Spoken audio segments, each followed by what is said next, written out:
Good afternoon and welcome to this live broadcast of the Senate proceedings. This being the afternoon of the March 10th, the year is 2022, with a lot lined up before the floor this afternoon. And this broadcast is brought to you courtesy of the Parliamentary Broadcasting Unit, and this is in conjunction with the Kenya Broadcasting Corporation. A total of 3 bills will be read for the first time before the floor. And to just mention, the Public Procurement and Asset Disposal Amendment Bill, a bill from the National Assembly, Bill number 32 of the year 2021. The Circle Societies Amendment Bill, and the Sustainable Waste Management Bill, Bill number 22 of the year 2021, are some of the bills that will be tabled by the Senate Majority Leader. After tabling of those particular bills, the Landlord and Tenant Bill is a bill that the Senate will be resuming debate on. And this particular debate on the Landlord and Tenant Bill was interrupted on the 23rd of February. After completion of the allocated time for debate, senators will proceed into division to vote on the Landlord and Tenants Bill. The Committee of the Whole will this afternoon in the Senate consider the intergovernmental relations, this being a bill by the Chairperson Standing Committee on Matters Devolution and Intergovernmental Relations. The Committee of the Whole will also be considering the Law of Succession Amendment Bill and the Preservation of Human Dignity and Enforcement of Economic as well as Social Rights Bill, this being a bill by nominated Senator Abshiro Halake, Bill number 21 of the year 2021. The Chairperson Sessional Committee on the Public Accounts and Investment will be moving a motion, and the motion is on the adoption of the reports of the Sessional Committee, of the reports and consideration by the Auditor General for the financial statements of various county executives for the financial year 2018-2019.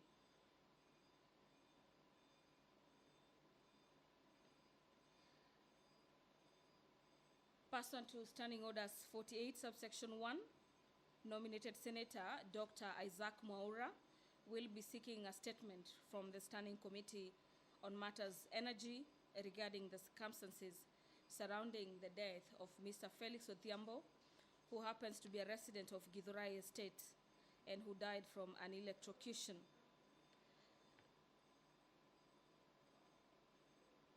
The Senate Majority Leader will, pursuant to Standing Orders 52, subsection 1, issue a statement on the business of the Senate for the coming week commencing on the 22nd of March 2022. The Speaker of the Senate is expected to communicate to the House in regard to messages from the National Assembly, and to just highlight some of the communication will be on the passage of the National Assembly of the National Disaster Management Authority Bill, this being Bill number 10 of the year 2019. Similarly, the communication from the Chair will also delve in the National Assembly the passage of the Public Procurement and Asset Disposals Amendment Bill, this being Bill number 32 of the year 2021. Another message from the National Assembly pertains the Circle Societies Amendment Bill, and finally the National Assembly Sustainable Waste Management Bill, this being a Bill number 22 of the year 2021.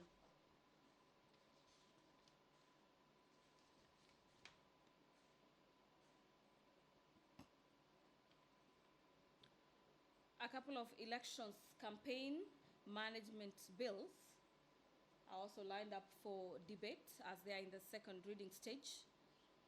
The first bill is the Election Campaign Financing Amendment Bill, Bill number 51 by Senator for Narok County. Another bill by Senator for Narok is the Elections Amendment Bill number 2, Senate Bill number 43 of the year 2021.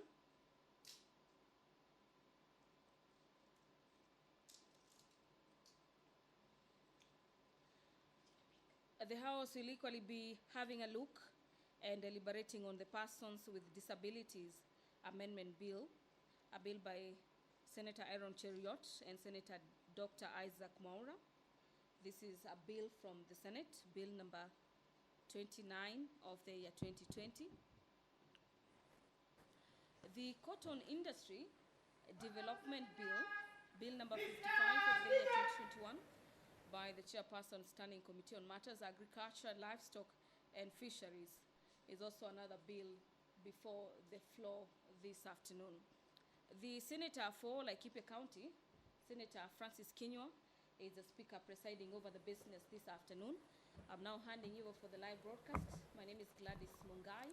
Enjoy your Honorable Senators, let's pray. Almighty God, we beseech you to behold with abundant favor and blessings as your servants whom you have been pleased to call to leadership position in this republic. We seek guidance to treat and consider all matters that shall come under deliberations in so just and faithful a manner as to advance the peace, prosperity, and welfare of our country and of those whose interests you have committed to our charge. Amen.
Order number 1, administration of oath.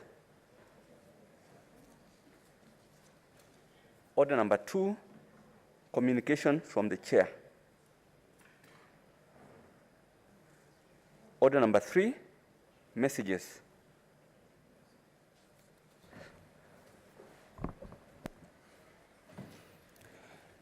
Honorable Senators, we have some messages.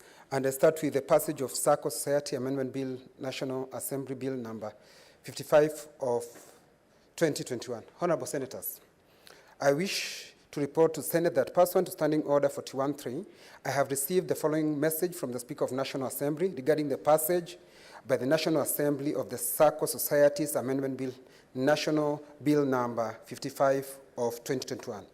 Pursuant to the said standing order, I now report the message pursuant to the provisions of Standing Order 41.1 and 42 of the National Assembly Standing Orders. I hereby convey the following message from the National Assembly. Whereas the Circle Society Amendment Bill, National Assembly Bill number 55 of 2021 was published via the Kenya Gazette Supplement number 218 of 26 November 21 as a bill concerning county government in terms of Article 110.4 of the Constitution seeking to amend the Circle Society Act number 14 of 2008 to, among other things, provide for the usage of information communication technology in collecting and receiving statutory reports with a view to reducing the regulatory reporting burden on SACCOs and ensuring a faster, efficient, and accurate reporting, monitoring, and analysis of SACCO financial status at any time, being the cornerstone of risk-based supervision, RBS. And whereas the National Assembly considered and passed the said bill on Thursday, 17th February 2022 without amendments in the form attached hereto. Now, therefore, in accordance with the provision of Article 110(4) of the Constitution and Standing Order 41(1) and 142 of the National Assembly Standing Orders, I hereby convey the National Assembly's decision to the bill to the Senate for concurrence.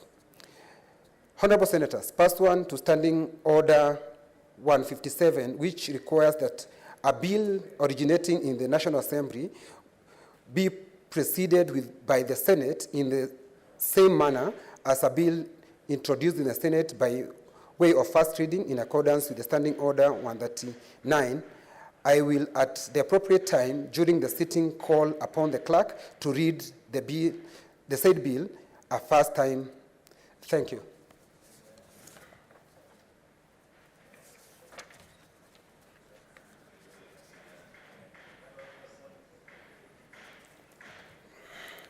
Honorable Senators,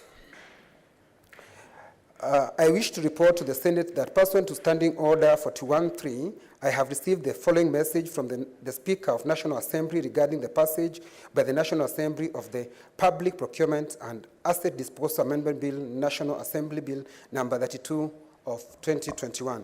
Pursuant to the same standing order, I now report the message pursuant to the provision of Standing Order 41(1) and 142 of the National Assembly Standing Orders, I hereby convey the following message from the National Assembly.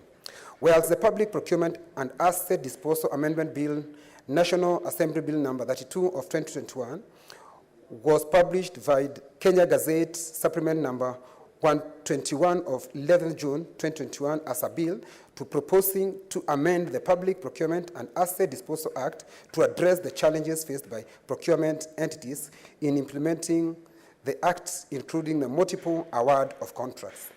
And whereas the National Assembly considered the said bill on Thursday, 17th, 2022, and passed it on Tuesday, 22nd February 2022, with amendments in the form attached hereto.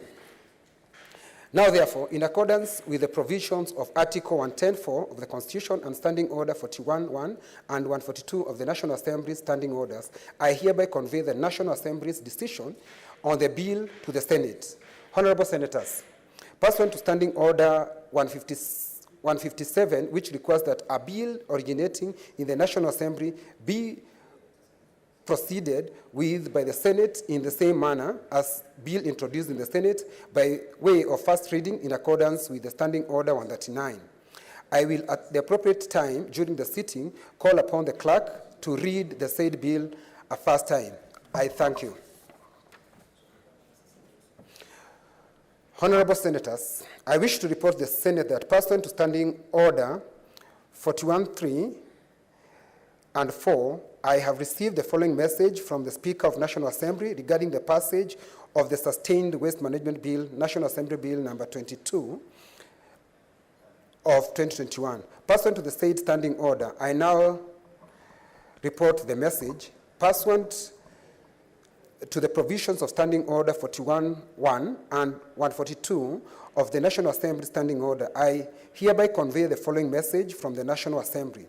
Whereas the Sustained Waste Management Bill, National Assembly Bill number 22 of 2021 was published via Kenya Gazette Supplement number 92 of 12th May 2021 as a bill to establish the legal and institutional framework for the sustainable management of wastes, ensure the realization of the constitutional provisions on the right to a clean and healthy environment and for connected purposes. And whereas the National Assembly considered and passed the said bill on Wednesday, 23rd February 2022 with amendments in the form attached hereto.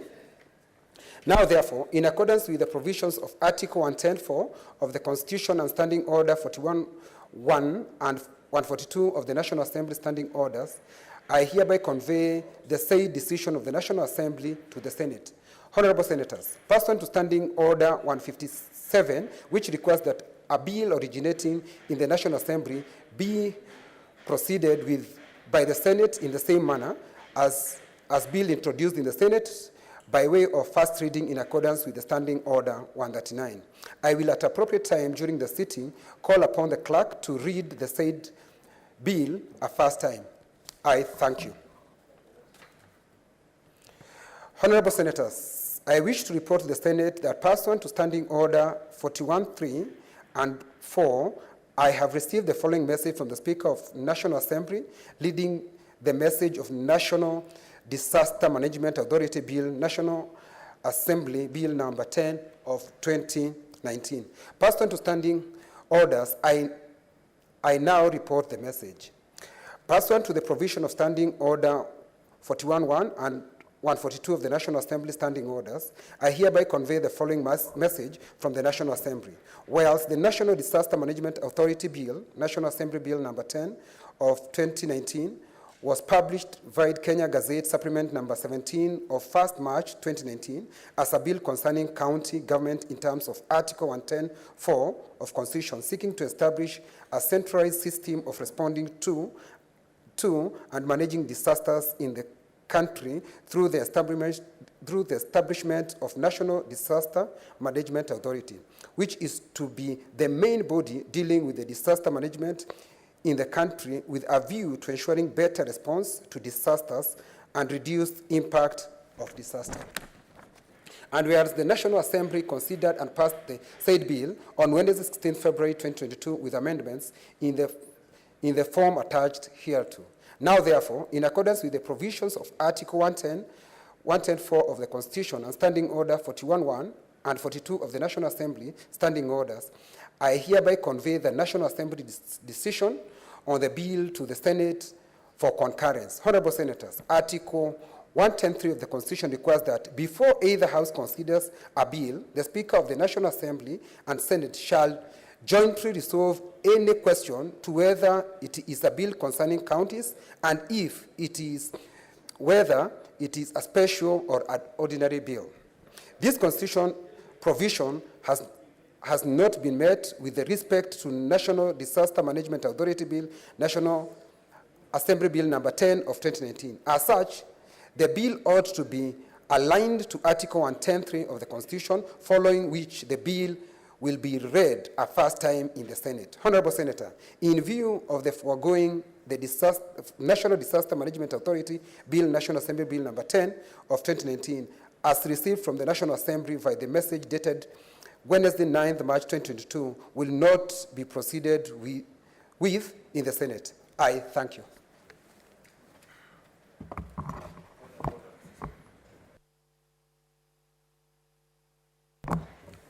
What is out of order, Senator Sakaja?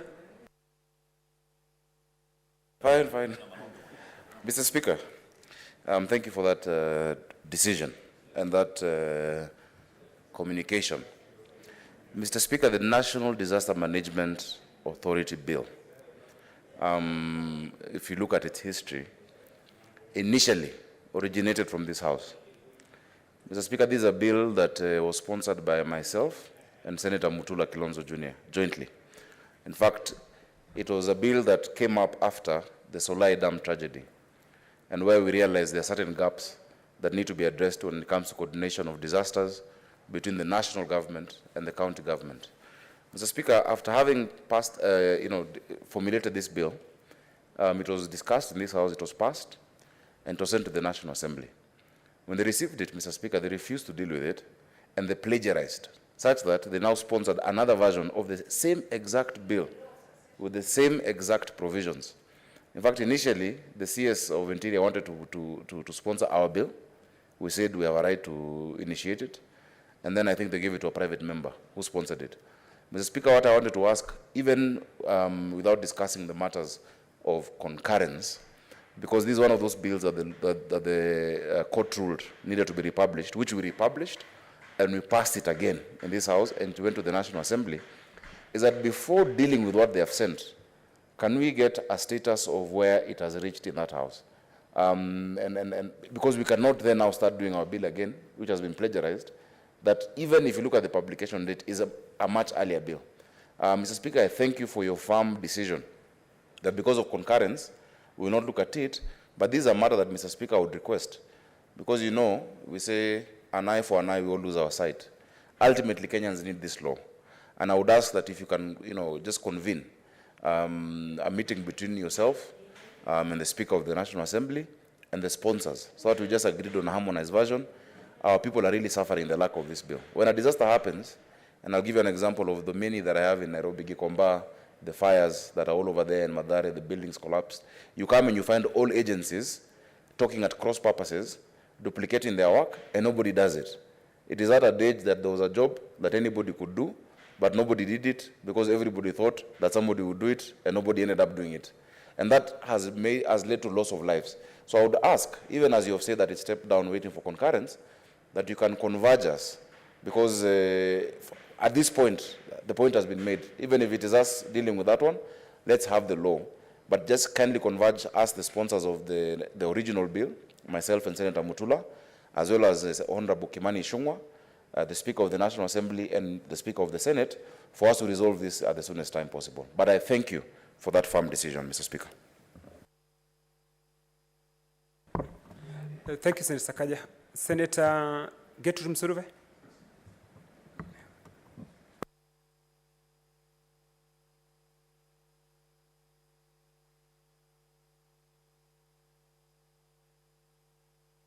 You have made on the floor of this House.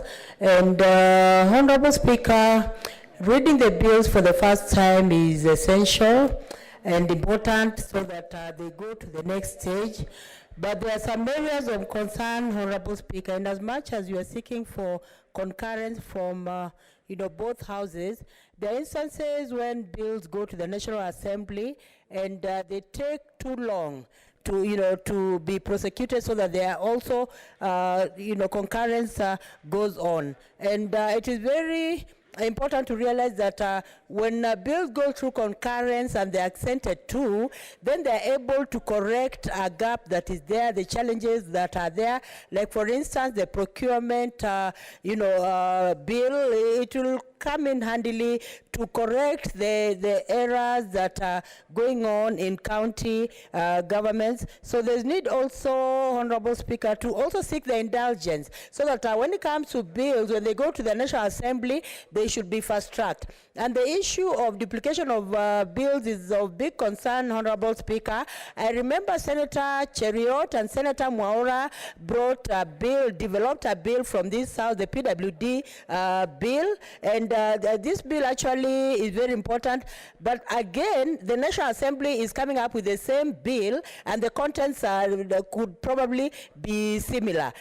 There's a bill also we developed with the Senator Professor Kamar on special education that is really progressing well. But I hear from here say that the National Assembly also has such a similar bill with sometimes when you look at the contents, they may be similar. So there's need to also see how to sort out such issues before before they are brought to this House, so that if there is a similar bill from the National Assembly and the Senate, there's need to sit down and see how to merge. But the sponsors of the bills should not, their credit should not come down because of such issues, Honorable Speaker, because I know legislators spend sleepless nights working on bills. So when they are eventually developed, they should actually get the credit that they deserve. Thank you, Honorable Speaker, for your communication. Thank you. Senator Sakaja and Senator Gertrude Msuruve, I heard you. There are many pending issues in terms of bills which have gone to court, and all what I would want to say is that I want to assure you that our substantive speaker will have discussion with his colleague in the National Assembly, so that these issues can be sought amicably. I thank you.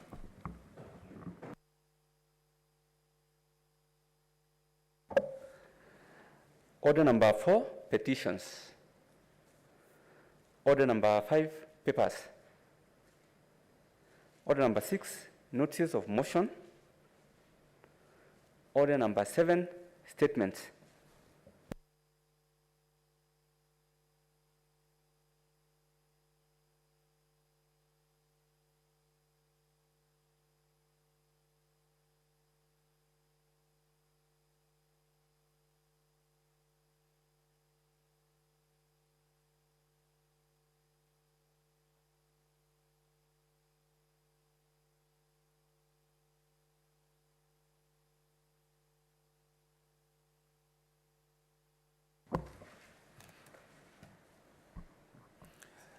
Senator Mwaura.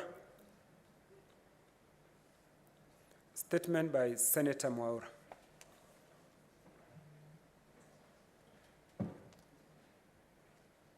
Senator Mwaura is online. I am here. I'm here. I'm online. Okay. I'm online. Proceed, Senator Mwaura, with your statement. Thank you. Thank you. I rise pursuant to Standing Order number 48-1 to seek a statement from the Standing Committee on Energy on the circumstances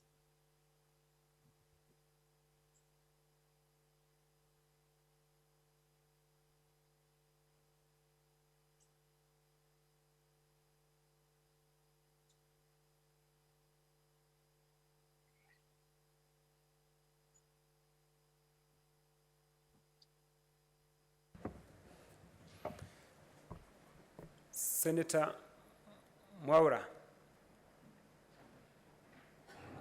We have lost Senator Mwaura.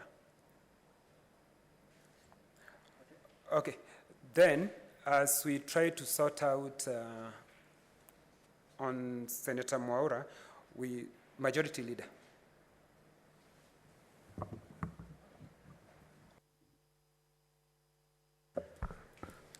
Thank you, Mr. Speaker. Pursuant to Standing Order 52-1, I hereby present to the Senate the business of the House for the week commencing Tuesday, 22nd March 2022.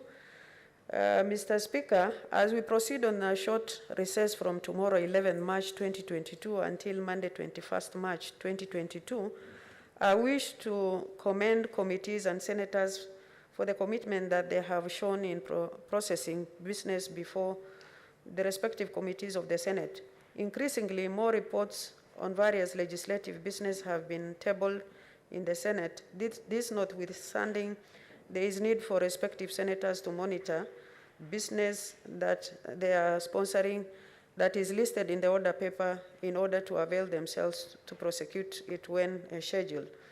Mr. Speaker, on Tuesday, 22nd March 2022, the Senate will consider business that will not be concluded from today's order paper, as well as business indicated in the notice paper that has been annexed to the order paper for today. On Wednesday, 23rd March, and on Thursday, 24th March 2022, the Senate will consider business that will not be concluded on Tuesday, and any other business scheduled by the Senate Business Committee, including petitions and statements. Currently, there are 16 bills due for the second reading stage. I urge respective committees to uphold the efficiency that they have demonstrated in considering bills, as we look forward to having many reports on these bills tabled when we resume from recess. Mr. Speaker, currently there are 11 bills due for committee of the whole stage. I take this opportunity to urge committee chairpersons and senators sponsoring the bills to avail themselves so that we can conclude on these bills. This is part of the legislative imprint that this August House will leave, and thus every effort must be made to ensure that we pass those bills in good time. In addition to this, there are 48 petitions that are yet to be concluded in the Senate, and 3 motions respective standing committees are encouraged to expedite consideration of the said petitions and to table reports pursuant to Standing Order 232-2, while the movers of the motions are urged to be in the House when the same is listed in the order paper.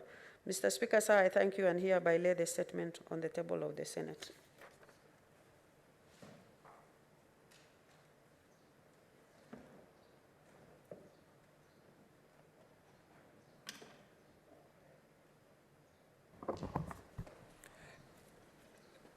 Senator Mwaura.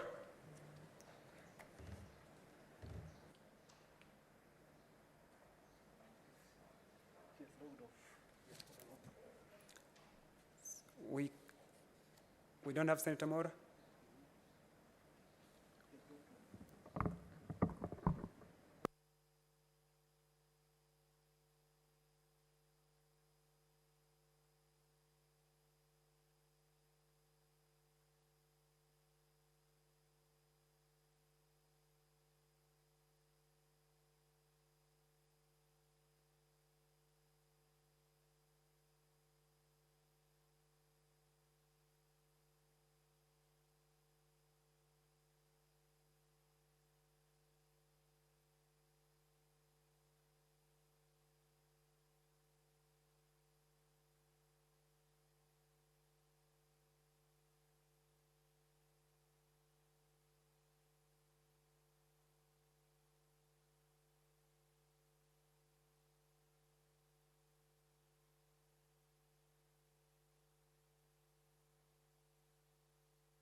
Order number 8, the Public Procurement and Asset Disposal Amendment Bill, National Assembly Bill number 32 of 2021, first reading. A bill for an act of parliament to amend the Public Procurement and Asset Disposal Act and for connected purposes. Next order. Order number 9, the Circle Societies Amendment Bill, National Assembly Bill number 55 of 2021, first reading. A bill for an act of parliament to amend the Circle Societies Act 2008. Next order. Order number 10, the Sustainable Waste Management Bill, National Assembly Bill number 22 of 2021, first reading. A bill for an act of parliament to establish the legal and institutional framework for the sustainable management of waste, ensure the realization of the constitutional provision on the right to a clean and healthy environment, and for connected purposes.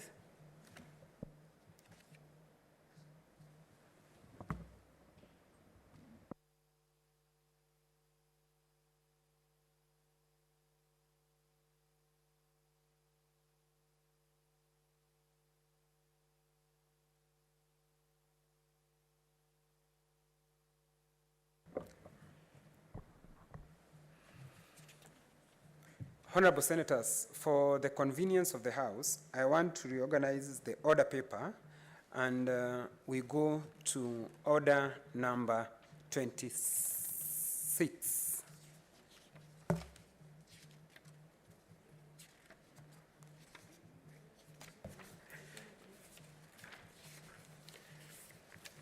Order number 27, motion, fast-tracking cultural developments in counties.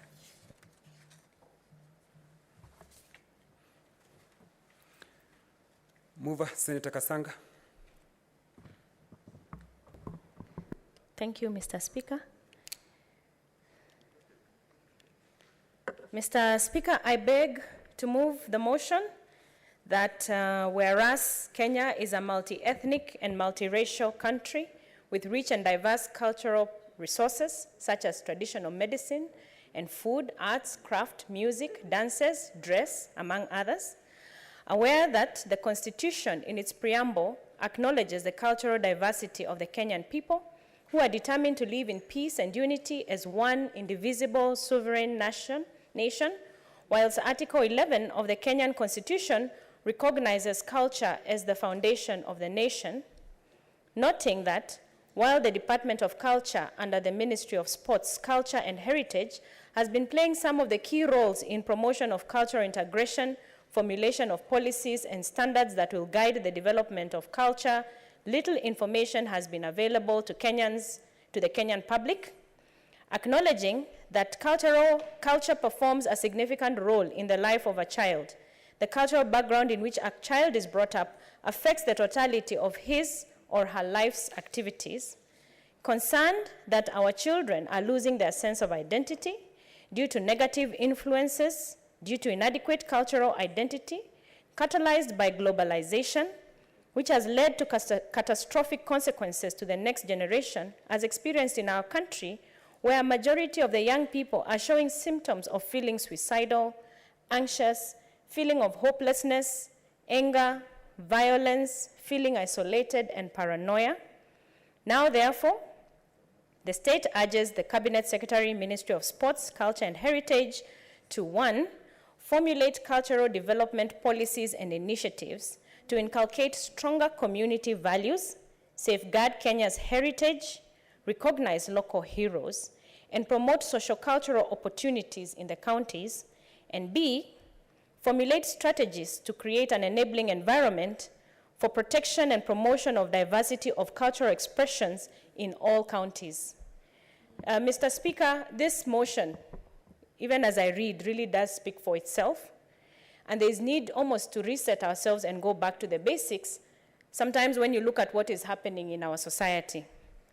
Today, I was very privileged to have a panel session at the People's Dialogue, and I have to really thank our very own Senator Halake for her leadership at the CMD. You've done very well. In fact, today, your CEO was saying how happy a CEO he is under your guidance and leadership. And, you know, it was a very interesting dialogue where you mix the leaders and stakeholders and the people and have critical conversations. And of course, as usual, I'm called to speak on anything mental health. And one of the things that came out, and this came out from the people themselves, and they said, why are we always asking government, what have you not done, what have you not done? Why not seek first the solutions from ourselves as a people? What are we doing as a people? What are we doing about the community values we used to have a long time ago that we all grew up with? Probably the previous generation is aware of the community values we used to have, where your neighbor matters to you, where your children's neighbor matters to you, where a child belonged to the community and was brought up together with the community. These are the cultural values that we are missing today and we are lacking. And sometimes when we are talking about the adverse effects of even mental health or even behavior, as we saw last week on Friday, what happened to the lady who was assaulted, on the road. When you see some of these behaviors, we have to think to ourselves as a society. We need to go back to our basics. How did we used to deal with some of these things? And the solutions are there.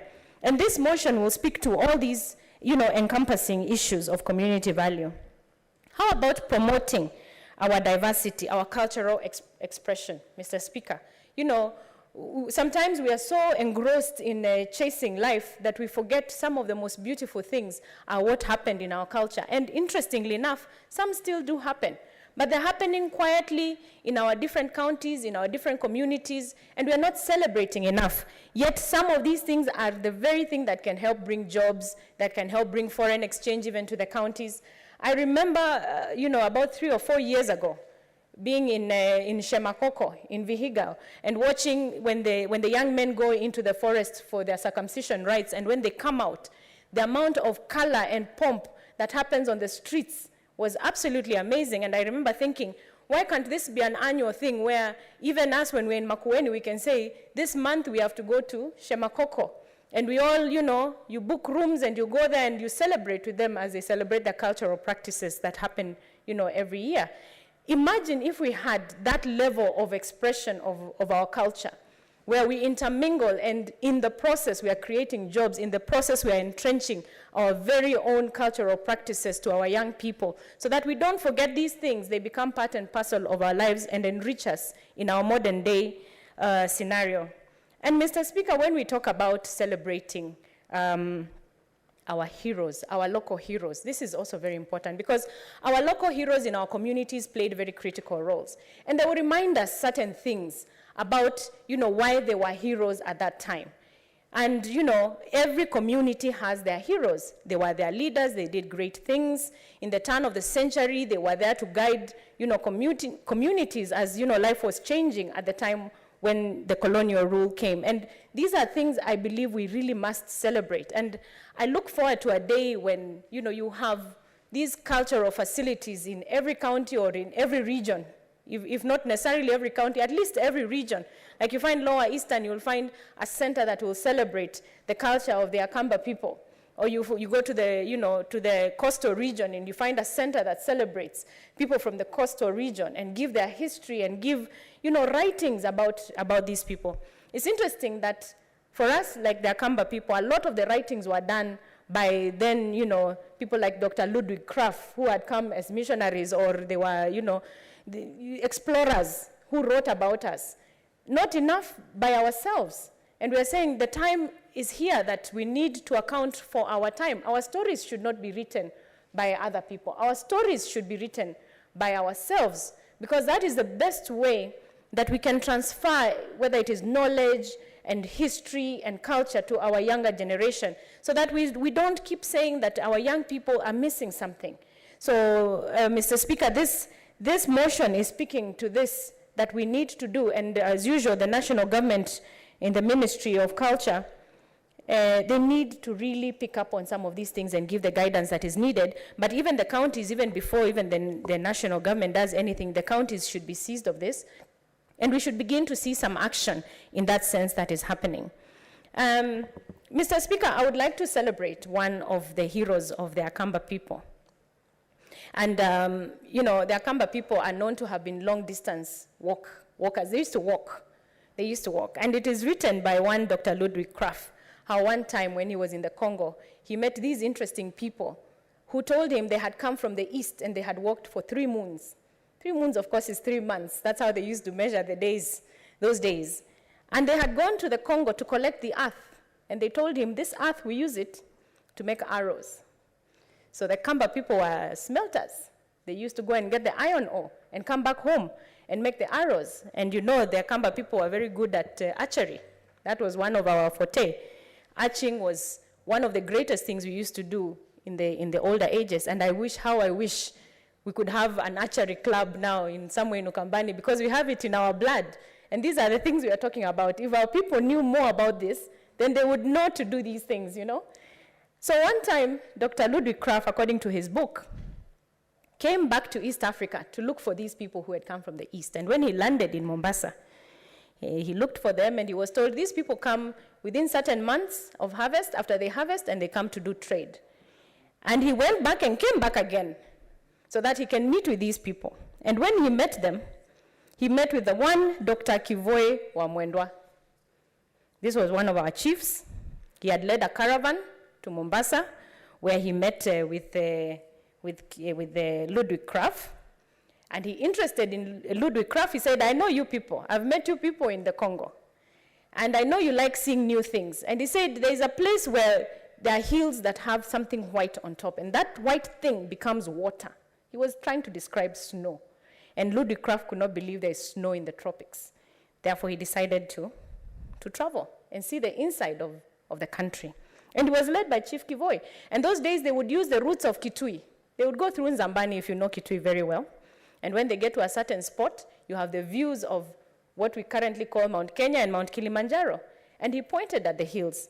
And he gave the Dr. Ludwig Krapf and said, that one there, that one we call it Kenya. In Kikamba, Kenya. That is what they called Mount Kenya. At that time, Kenya, because they were trying to describe an ostrich, which has a white little patch on top of their head. And that's what they termed Mount Kenya as. And on the other side, Kiemachanzalo, which is Kilimanjaro, the current day Kilimanjaro. And why they call it Kiemachanzalo, Kiema is a hill, and Cha, of course, off, and Nzalo because it is difficult to climb. So they called it Kiemachanzalo. And of course, you can imagine how Ludwig Krapf then went and wrote it at that time. So it's good to know that some of these names actually came from those days, and they came from practical experiences of our own people when they were trying to describe these things. And a lot more went on. Even something like the Yatta Plateau. You'd wonder how the name Yatta came about, you know, and I can tell you. Yatta Plateau, according to this book, Chief Kivoe was trying to explain to Dr. Ludwig Krapf, because he had seen this interesting formation, geographical formation. And he said, that thing, normally when we shoot an animal, it just disappears. You don't even know how it has gone, because the flora and fauna is so flat, and the animals just disappear completely. And they would say in Kikamba, ya ata. You know, I've shot something and it has just disappeared. How did it disappear? Ya ata. Then that ended up being what is called the Yatta Plateau today.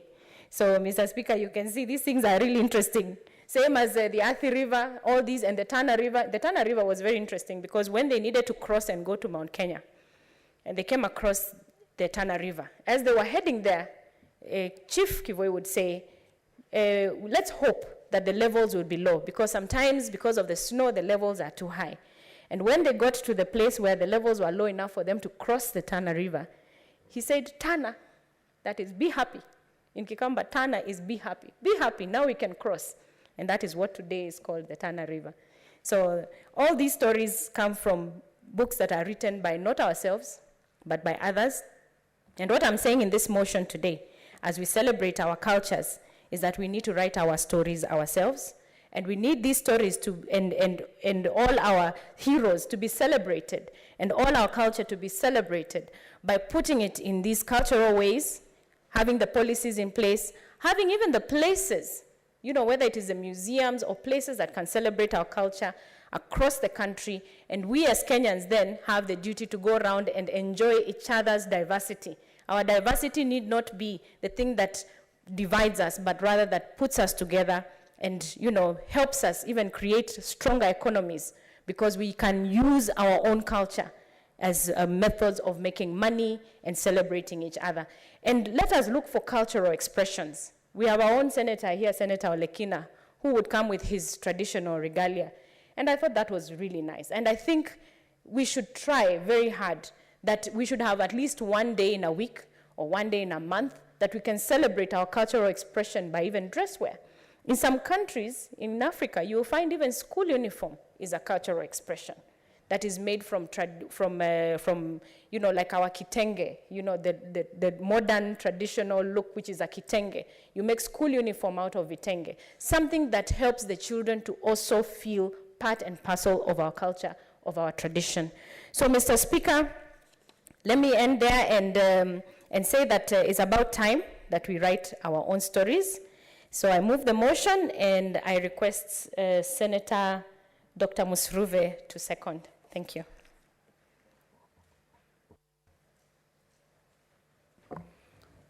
Senator Dr. Gertrude Msuluve.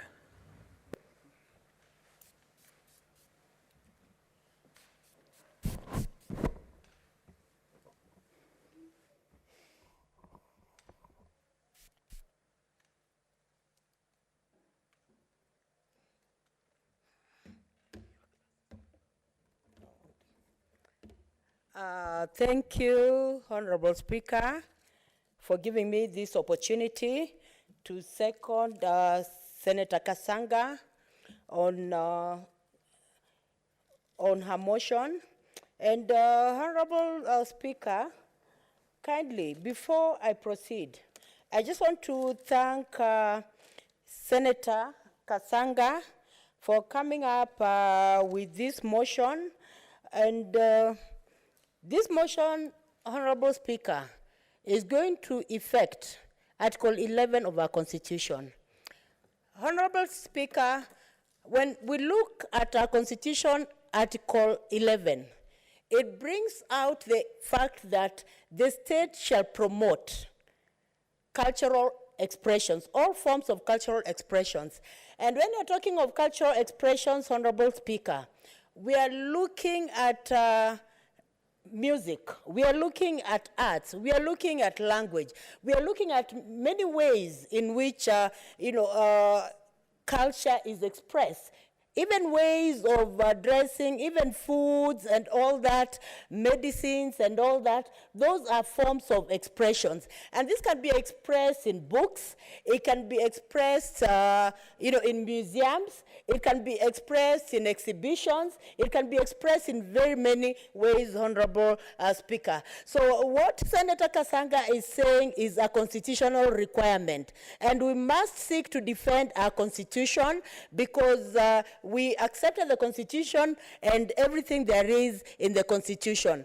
And even before I go on, I would like Senator Kasanga to scale this up so that it is enshrined in law, so that it becomes a bill of the land. And if it becomes a bill and is accepted to, even the propositions that she's bringing on board concerning county governments, promoting culture, these are things that will just be automatic, because then there will be forced to follow the law, and if they follow the law, then we are going to preserve our cultural heritage for the purpose of the coming generations, Honorable Speaker.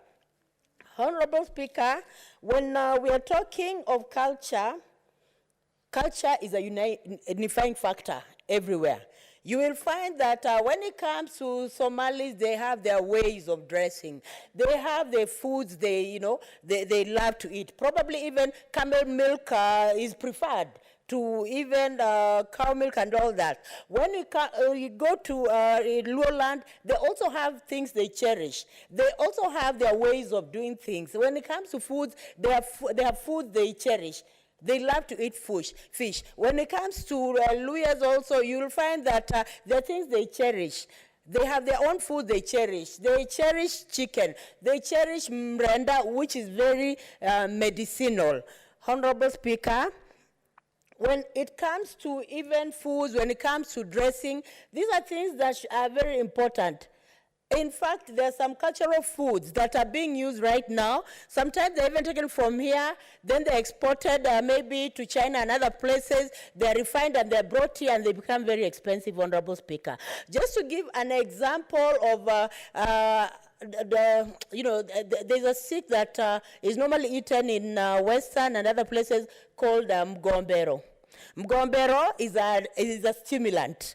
And it's chilled most of the time, and it is cheap. It can easily be found in the forest. And this mgombero was eaten long time ago. I remember even when my grandfather, Ruben Haguri Isuri, was taking us, to visit the forest, we would pluck the mgombero and would chew.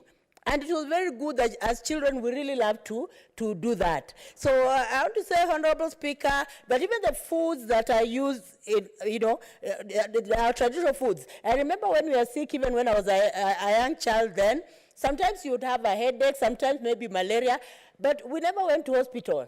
There's some, foods that we just took. There were barks of trees that I remember we used, like muarubaini to treat some ailments, and aloe vera was also used traditionally to treat some ailments, Honorable Speaker.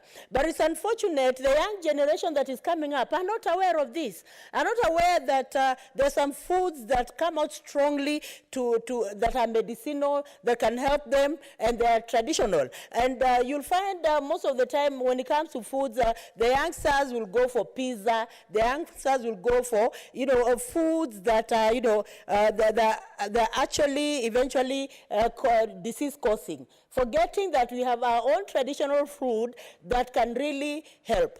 Honorable Speaker, we cannot blame the young generation, but we need to put in policies, as Senator Kasanga proposes on the floor of this House, policies that will ensure that we are developing the traditional foods, we are developing the traditional music and all that, Honorable Speaker. Even when it came to music, Honorable Speaker, we had different kinds of music.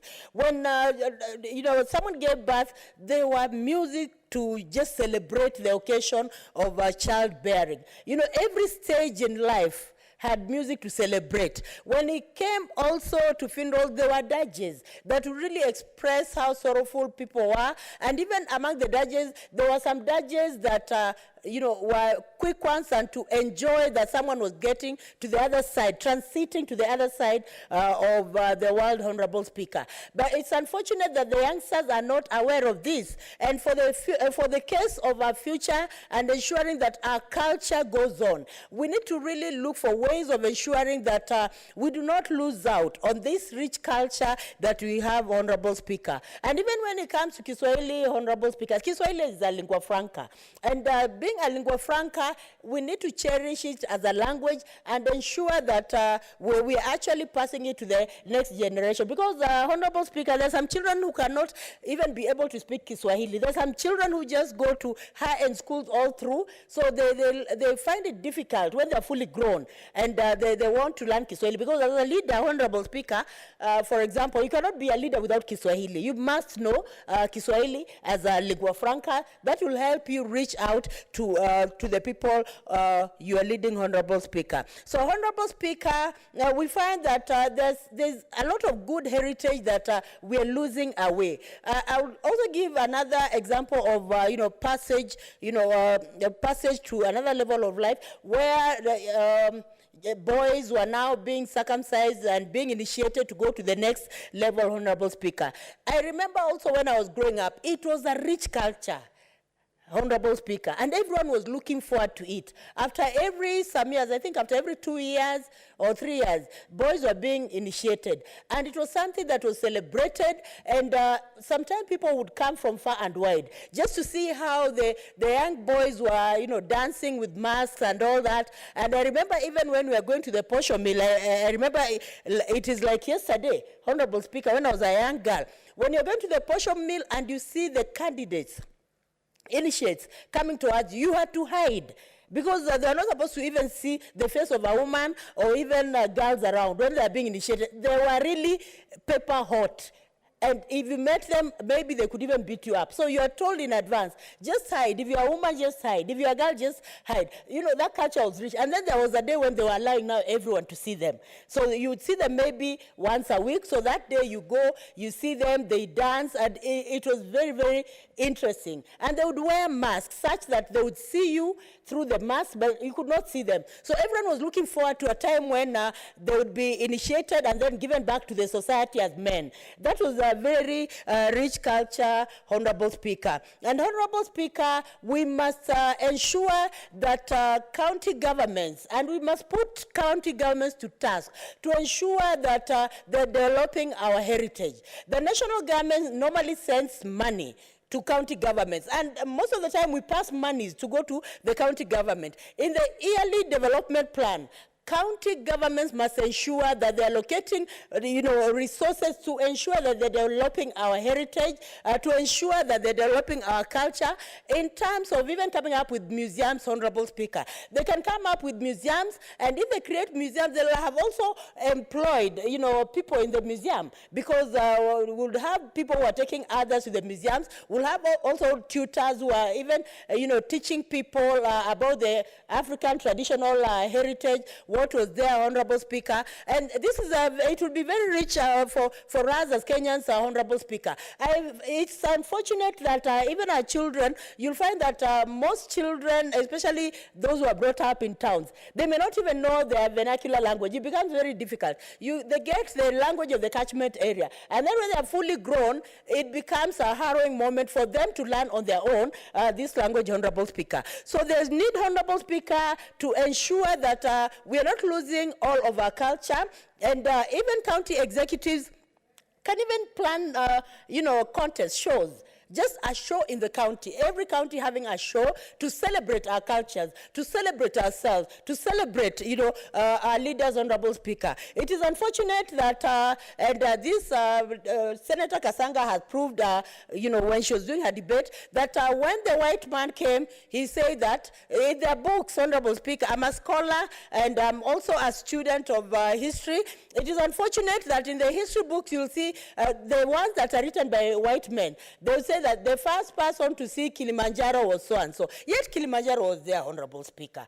Kilimanjaro did not come at a time of, the white man. But, Honorable Speaker, they do not say that this is the first white man to name Kilimanjaro, because the locals were there, they had their own name for Kilimanjaro, but when the scholars who are biased, who are inclined to Europe, write their books, they would write and say they were the first ones to see. When it comes to Lake Victoria, Honorable Speaker, you'll even find in books there say so-and-so was the first one to see Lake Victoria. And yet we have so many people, Africans, who are living there, who are fishing there, who are getting a source of income from there, Honorable Speaker. So I think, as the Constitution says very clearly, when it comes to our culture, it can be expressed in literature, it can be expressed in writing, it can be expressed in books, and even in libraries, so that even we glorify what is ours, Honorable Speaker. And I want to say, Honorable Speaker, and even those Kenyan scholars who are listening to, to our proceedings should know that we're encouraging them as senators to ensure that they're coming up with writings that glorify our own, to ensure that they're coming up with writings that glorify our culture, Honorable Speaker. We cannot just sit and say that we do not have a culture. The culture comes from the West, Honorable Speaker. Honorable Speaker, culturally, you'll find that a long time we did not have children on the streets. In a situation where children's parents were dead, the community would embrace them. The community would take care of them. The community would ensure that they're feeding. The community would ensure that they're going to school and all that, Honorable Speaker. But at the moment, we have so many street children, Honorable Speaker. This is not one of our cultures, Honorable Speaker. And I want to give an example of Rebecca, wherever she is. Rebecca, whose mother, disappeared in the whirlwind. And they do not know their father, Honorable Speaker. You can imagine, Honorable Speaker, I want you to listen to this, that 3 children, their mother has gone mad, and they do not have a father. They do not have where they come from, Honorable Speaker, and they're just left on their own, Honorable Speaker.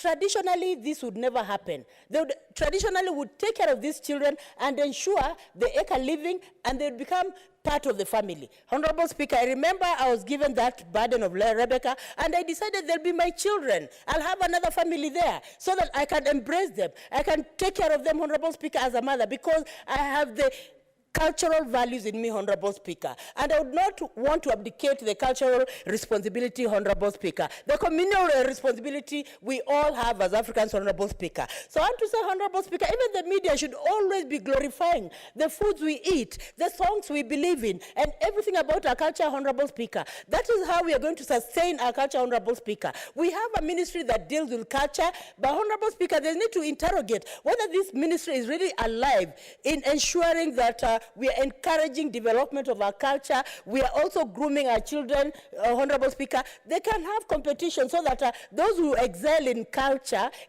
activities can be awarded, Honorable Speaker. Even counties that do well in cultural development, they can also be awarded and they can be given recognition, Honorable Speaker. Even presidential, recognition, Honorable Speaker. Honorable Speaker, when it comes to music, we have very, very strong artists who are not even embracing, the local artists. They can do very well in singing Kibukusu, Kikuyu, Maragoli, and all other African languages, Honorable Speaker. We need to ensure that these artists are brought on board. We are encouraging them, we are supporting them so that they can grow our culture, Honorable Speaker. And even Article 11 says clearly, Honorable Speaker, there is need for royalty.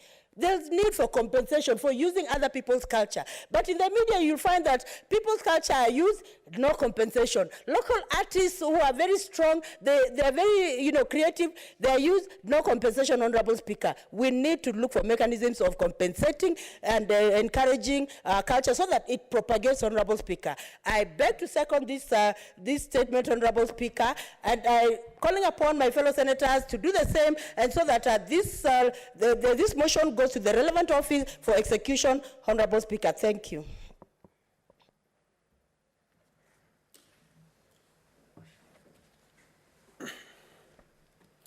I now propose the question, which is that whereas Kenya is a multi-ethnic and a multiracial country with rich and diverse cultural resources such as traditional medicine and foods, arts, craft, music, dances, dress, among others, aware that the Constitution in its preamble acknowledges the cultural diversity of Kenya people who are determined to live in peace and unity as one indivisible sovereign nation, whereas Article 11 of the Kenyan Constitution recognizes culture as the foundation of the nation. Noting that while the Department of Culture under the Ministry of Sports, Culture and Heritage has been playing some of the key roles in promotion of cultural integration, formulation of policies and standards that will guide the development of culture, little information has been available to the Kenyan public. Acknowledging that culture performs a significant role in the life of child, the culture background in which a child is brought up affects the totality of his role or her life's activities. Concerned that our children are losing their sense of identity due to negative influence, due to inadequate cultural identity characterized by globalization, which has led to catastrophic consequences to the next generation, as experienced in our country, where a majority of young people are showing symptoms of feeling suicidal, anxious, feeling of hopelessness, anger, violence, feeling isolated, and paranoia. Now, therefore, the Senate urges the Cabinet Secretary, Ministry of Sports, Culture and Heritage to A, formulate cultural development policies and initiatives to inculcate stronger community values, safeguard Kenya's heritage, recognize local heroes, and promote socio-cultural opportunities in the counties, and B, formulate strategies to create an enabling environment for protection and promotion of diversity of cultural expression in all counties.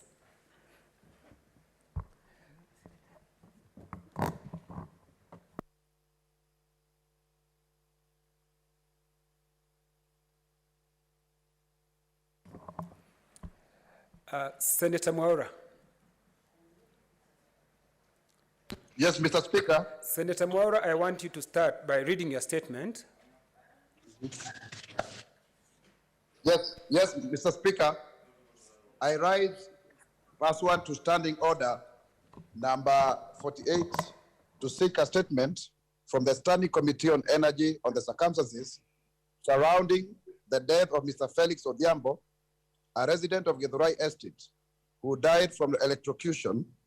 In the statement, the committee should, 1, appraise the Senate on the circumstances that led to the death of Mr. Felix Odhiambo, a resident of Githurai Estate, from electrocution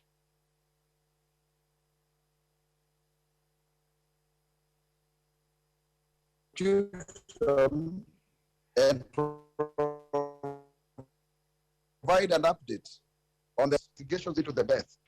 Should spell out measures that have been put in place to ensure the contractor who undertook the works on this particular line is held accountable for the death of the family of Mr. Otieno compensated. 3, state targeted interventions to regulate wiring practitioners in the industry, noting the rising number of quacks practicing in various many settlements like Githurai and other places. And number 4, finally, state measures, if any, to mitigate the rising cases of electrocution in the country. I thank you, Mr. Speaker. Thank you, Senator Mwaura. Senator Sakaja.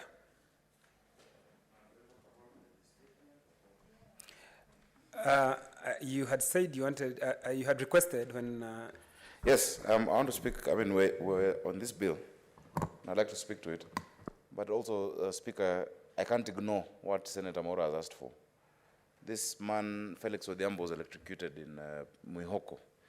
You know, we share Githurai. Githurai 44 is in my county. 45 is in Ruiru, in Kiambu County.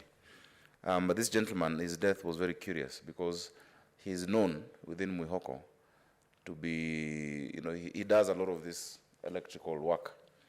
But on this date, of course, when you go up the pole, they switch off the power. But when he went up, it was switched off. Then while he was up, it was switched back on while he was up there. And when he, of course, fell with a thud, the authorities and the Kenyan Power people fled the scene with their vehicles. So it's very curious. And I think serious questions need to be asked. Of course, on top of that, we have a lot of these deaths and fires in my informal settlements in Nairobi. Because we have refused, and I've really been pushing for the last few years, for social connections of power in our slum areas. Mr. Speaker, you can't expect somebody in Mathare to be paying the same tariff as somebody, or the difference is very small with somebody in Karen or somebody, you know, just next to them in Muthaiga. Mr. Speaker, there's a way we can do social connections. We've seen social connections policy of electricity and water being implemented. These people are willing to pay, but it must be affordable. Because either way, they are paying somehow. So these illegal connections, the reason why there's always fire in Huruma is the reason partly of some of the fires in Gikomba, and it's the reason why in many of our slums, you know, there are a lot of unnecessary deaths. Because today, and I think as a fourth generation right, electricity is one of the new rights that people should have. And even soon, access to internet is going to be when you're talking about an urban area. So I want to thank Senator Mwaura for that statement, and I hope that the committee that it's been, you know, given to can act on it. The family of Felix, he's left a young wife and children. May they, you know, may they get justice. There's nothing that can be done that will bring back his life, but let them feel a sense of justice, and that it is not a practice that, you know, can be condoned going forward. Let things be done professionally. But again, I still appeal to Kenya Power. I went to them in 2017. I went again in 2018. Of course, there had been a lot of changes in the leadership. I just told them, look, can you just reconfigure, reimagine how we want to have these power connections in many of our informal settlements? They're afraid because they know if their car is in. I remember there's a former MP who said, wake a tire when you see them. And he said, no, he meant put the tire for the vehicle to go. But these people in Nairobi, in my informal settlements, are human beings. And you can talk to them. We can understand each other. They understand the danger. There are a lot of naked lines in many of these informal settlements. Just move around, go to Mukuru, go to Kibera, go to Madare, go to, Kosovo, all these places. Those people deserve dignity, and they deserve to be connected. So I thank Senator Mora for that. Mr. Speaker, I have seen this bill. If you allow me now to move to Senator Kasanga's motion, on fast tracking. Let me look at it in the order paper. The motion on fast tracking cultural developments in counties. And Senator Sakaja, Yes. when Senator Sylvia Kasanga was speaking, I could see you nodding when she was schooling you on the naming of many places. Yes, I was very interested in that. I didn't know Kilimanjaro meant a hill that's difficult to climb in Kikamba. I knew about Chief Kivoi and him showing the missionaries the snow-capped mountain and said Kenya. I thought Kenya meant Kirinyaga, that because this area we call it Kirinyaga, but she has a different version. It's what they call a peacock, an ostrich with the snow, the white on the head. All of that, there are many examples of how things, are named. Mr. Speaker, my ancestry come from a place called Ikolomani, part of my ancestry. And Ikolomani, my grandfather would tell me, was just gold mine, said in a Luya accent. Say gold mine, which is Ikolomani, because there's gold, and there used to be gold there. The other side of my ancestry is from a place called Olgorian, where the original Sakajas come from, in Kilgoris, the Maasai. And Olgorian again is land of gold. So there's a lot of gold in my blood. And how this, translation of words, the great corner, the Goreti corner, the carrier corpse, in Karioko, even what Ngara means, is part of the history of our country. And many of the places that we now fondly refer to, but many people don't know the origin, and the entomology of, how things have been named. I think there's need to preserve that, and there's need to encourage our young people to understand, our children to understand. Every morning I drop my kids to school, and when I drop them, I normally wonder, because I use this museum hill, which, the road goes up on Thika Road.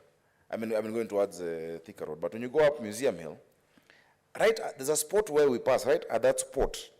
My mom had a kiosk when I was a kid, right at that spot. These kids can never understand that there was no road like that before, because it just used to be a hill, and right outside the museum we had a kiosk there, and then it goes down in the roundabout, and my nursery school, which I went to, was there. So when I explained to them, do you know, when I used to leave this nursery school, I'd come up and get a boiled egg at the kiosk, which was mom's here. You can't fathom, because they don't know Nairobi without that. Now, with the expressway, they will never understand that this didn't exist. If you look at Thika Road, how it is today, and Langata Road, can you try and remember how Thika Road used to be? So development obscures memories of what we used to have.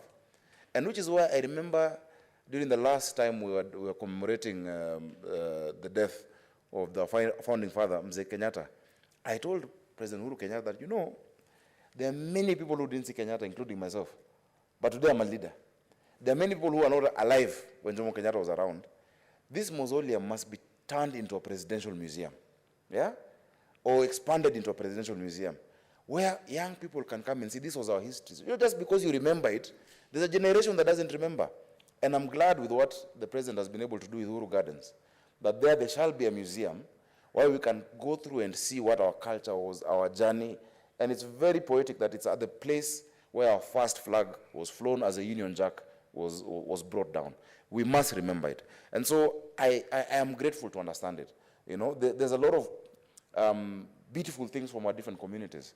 I love traveling, and sometimes I go towards Isiolo, where Senator Dulo knows I have relatives there as well who vote for her all the time.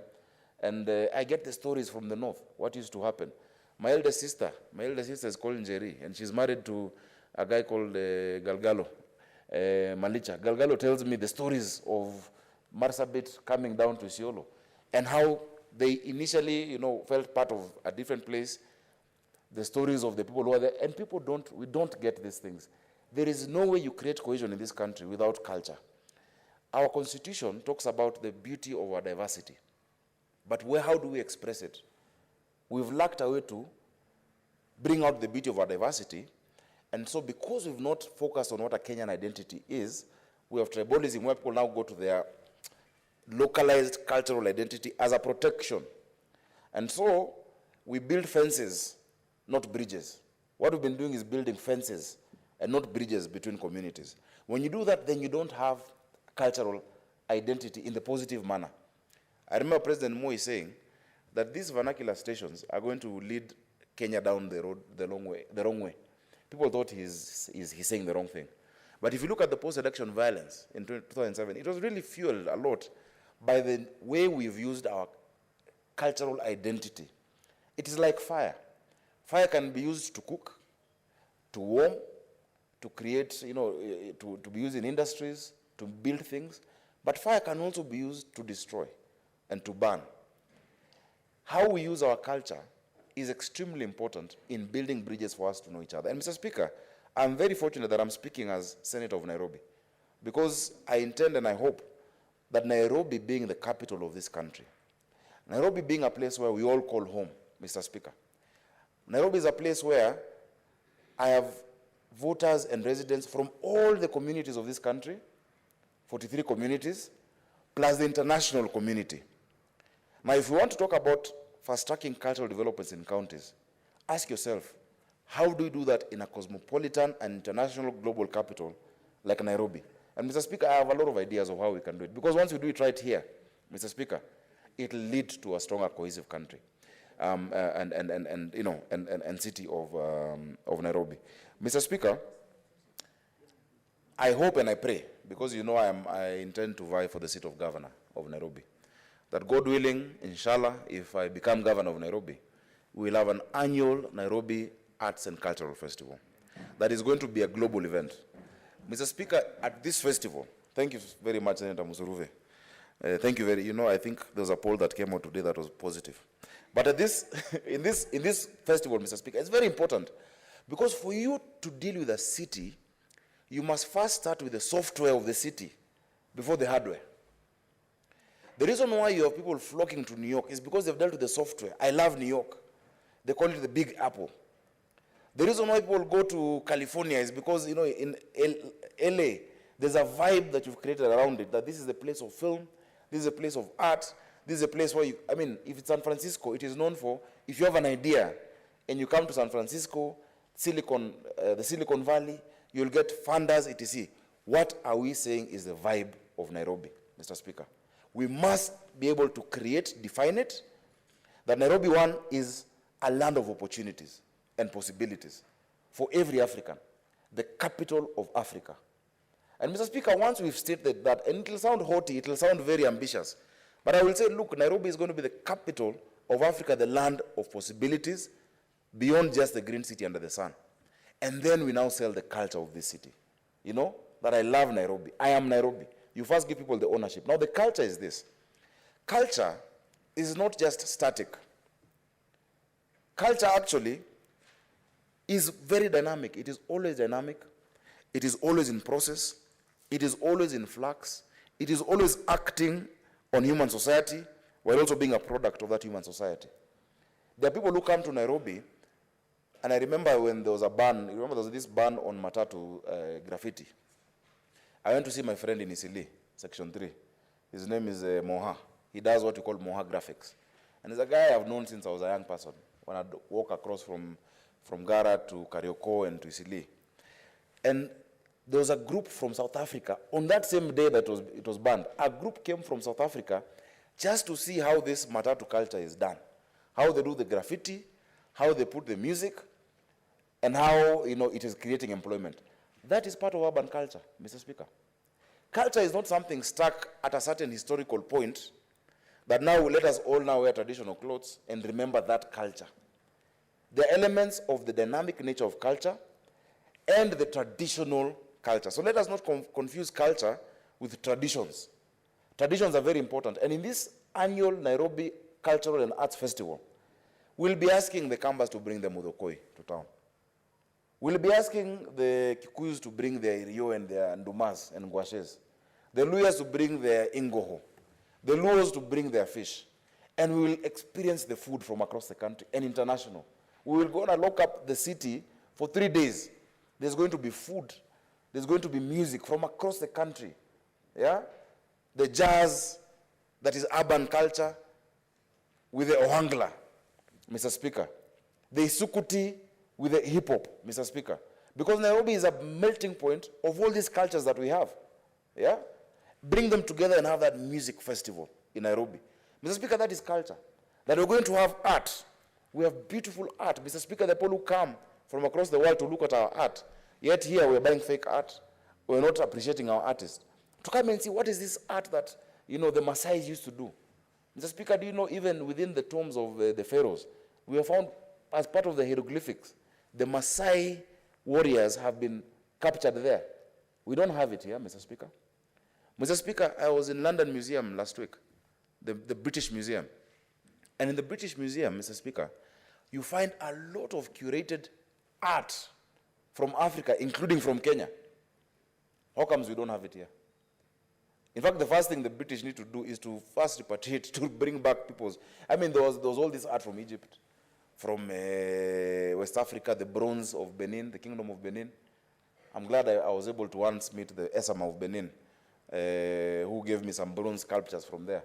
But those things belong to us, so that we can come experience each other's art. And the more we know each other, because tribalism is a direct result of ignorance, Mr. Speaker. The people are told, oh, this community, they eat people. Others are told, oh, this community are thieves. This community, they are dirty, etc. I see my time is running out. I have so much to say. So there's going to be our art. There's going to be our photography that is on display every year. Mr. Speaker, in 5 years, we're going to make the Nairobi Festival a global event that is enhancing culture. So this motion, Mr. Speaker, on top of just talking about what Senator Kasanga wants, I want to say practically what we can be able to do. And as we do that, Mr. Speaker, the arts are an economic frontier. Look at a lot of these roads being done and the bridges. Do you know we can get a lot of proper artwork on there? Not this funny graffiti that might be, disastrous, but proper art that shows who we are as Nairobians, who we are as a city. Mr. Speaker, unless you do the software and the heart and the soul, what is the vibe of this place? The hardware, you can do roads, you'll do trains, you'll do hospitals, but there's no soul. And that's why when you ask people, where are you from? They say, I am from Isiolo, but I live in Nairobi. I am from Nyandaro, but I live in Nairobi. Some of us don't know. We say we are from here, and we must make sure that that culture comes out. So culture is not static. Culture is dynamic. Let us appreciate what has been there before, but let us also bring out who we have become, a product of the music, a product of different communities. Mr. Speaker, I remember even at my wedding, I don't think there was anyone from my community on my lineup, because I've not grown up with them, Mr. Speaker. My best friends are from all communities. I have a friend who we grew up with called Mutai. It is 2-3 years ago that I knew his tribe, because it has never mattered to me.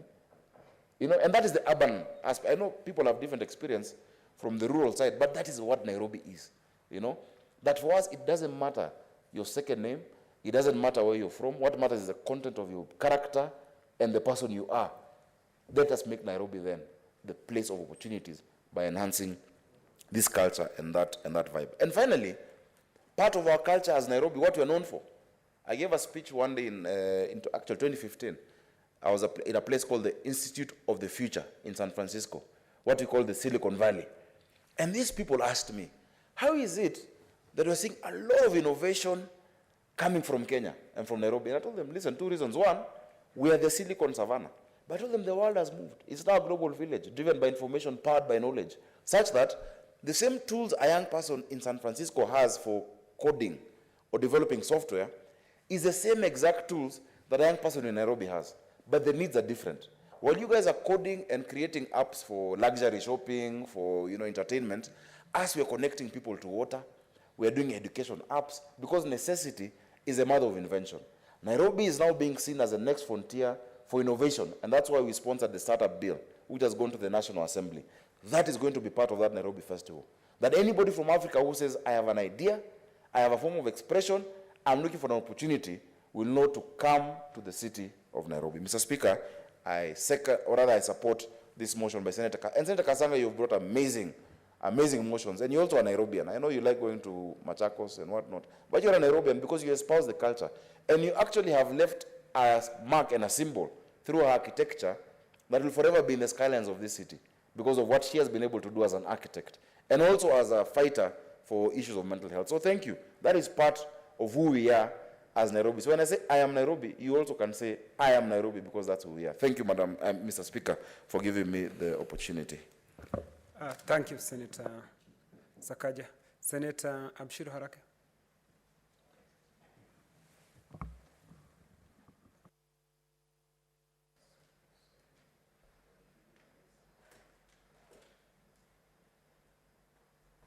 Can I have them? Thank you, Mr. Speaker. Mr. Speaker, I rise to support Senator Kasanga on her motion on fast-tracking cultural developments in counties. Mr. Speaker, I'd like to congratulate her because Senator Kasanga has always come up with very useful pieces of legislation that will definitely put her on the map of this 12th Parliament as having really brought about great change to our country in her tenure. Mr. Speaker, I think the issues of culture cannot be gainsaid, given that culture gives us our identity, it gives us our language, it gives us future opportunities as well, because as Senator Sakaja has said, culture is not static, it's growing, it's unfolding right before our eyes. But again, we must make sure we look back to look forward. How do we look back to look forward? By ensuring that we preserve where we came from, so then it's clear for us where we are going with our culture, and that we are sort of anchored in our identity, in our language, and in ourselves as people, because that's where our pride comes from, having an identity and having a history of which we are proud. Now, how can we be proud of a history that doesn't exist, hasn't been preserved, especially for our children?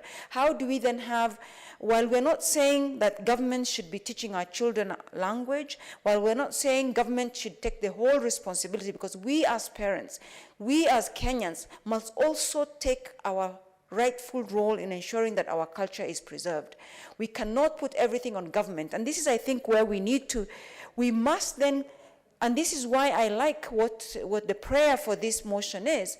It's just giving the government to do what it's supposed to do. The rest we will do as parents and as mothers and as fathers, to formulate cultural development policies and initiatives to inculcate stronger community values, safeguard Kenya's heritage, recognize local heroes, promote socio-cultural opportunities in the counties, and formulate strategies to create an enabling environment for protection and promotion of diversity of cultural expressions in our counties.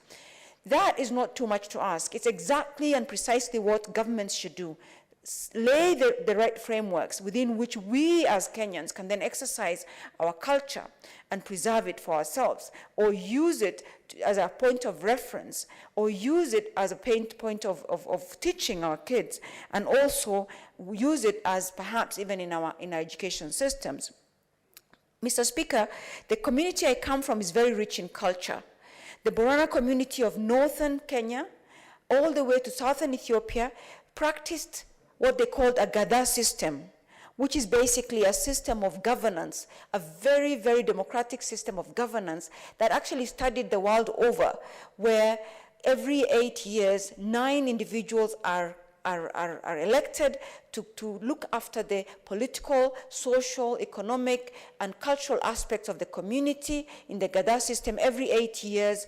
And it's a very democratic system upon which, in fact, our democracy could actually be based, because a democracy that is embedded in our culture, a democracy that knows where we came from, a democracy that we can relate to, perhaps might serve us better than perhaps imported versions of the democratic values that we perhaps attempt to follow at the moment. So in terms of even the politics of the day, not just the cultural aspects, we have very rich cultures, especially where I come from. The Borana community has a very, very rich culture where by consensus, every 5 years, they would choose 9 elders. So I'm just seeing the opportunities if this motion is passed. And what I like about this is that this motion actualizes and implements articles of our Constitution as Article 11 to ensure that we just don't have laws that are beautiful on paper.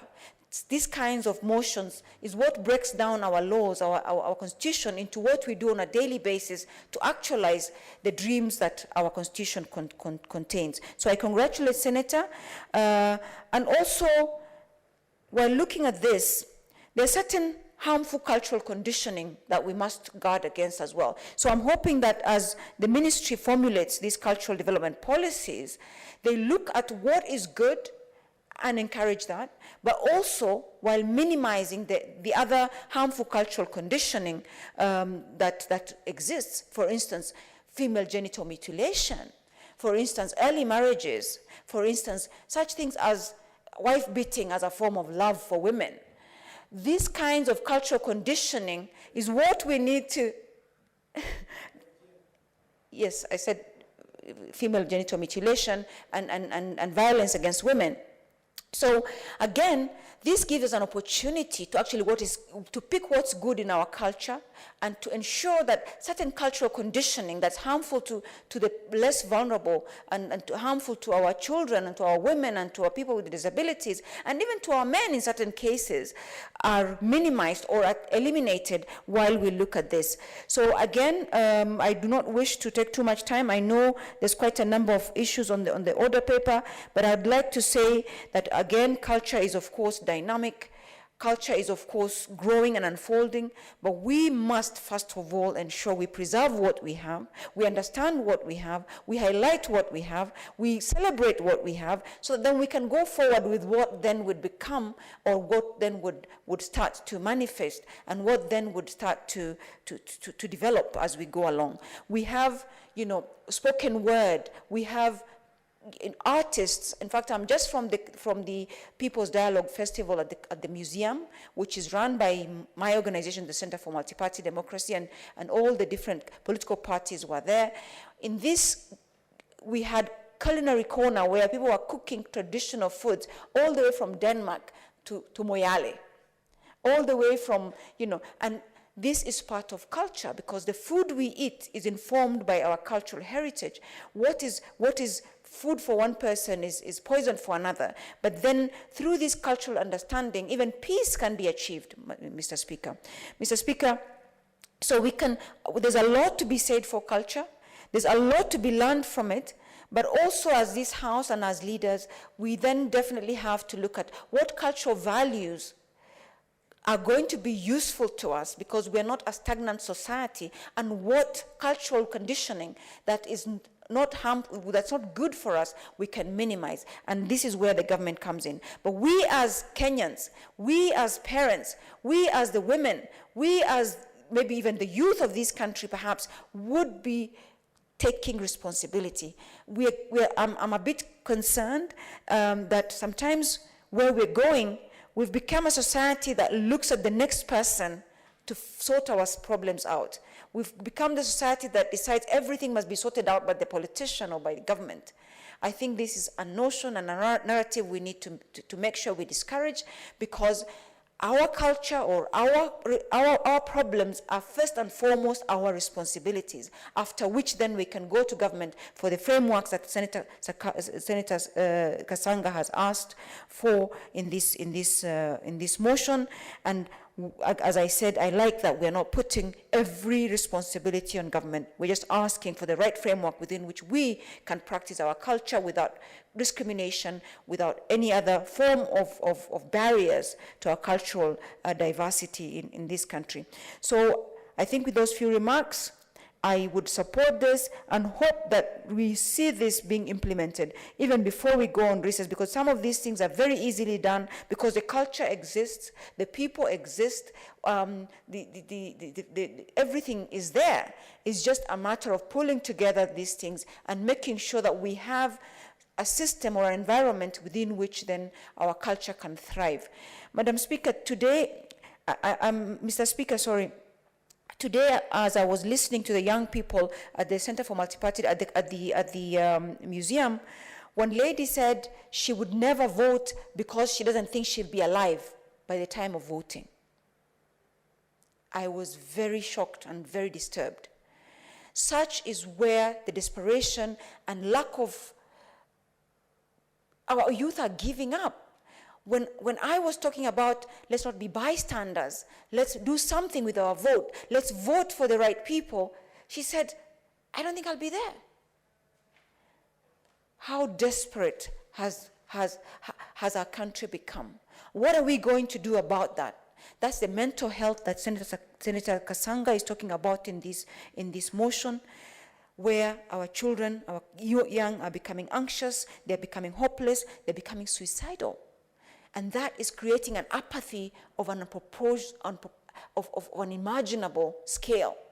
And so if culture can help, and I know it can, let's do everything we can do at our disposal, including making sure that our cultural upbringing, where the child is the responsibility of the village, of everybody. If you're seen doing something wrong in the villages in the past, somebody else disciplined you. If somebody saw you being beaten by somebody unfairly, somebody else defended you. Now you'll find somebody being beaten, a woman's handbag being snatched, a woman being harassed, as we saw. Nobody's coming to help anybody. That is a breakdown. And so I support and I congratulate Senator Kasanga and look forward to this being actualized. Thank you, Mr. Speaker. Thank you, Senator Halake. Senator Agnes Kavindo.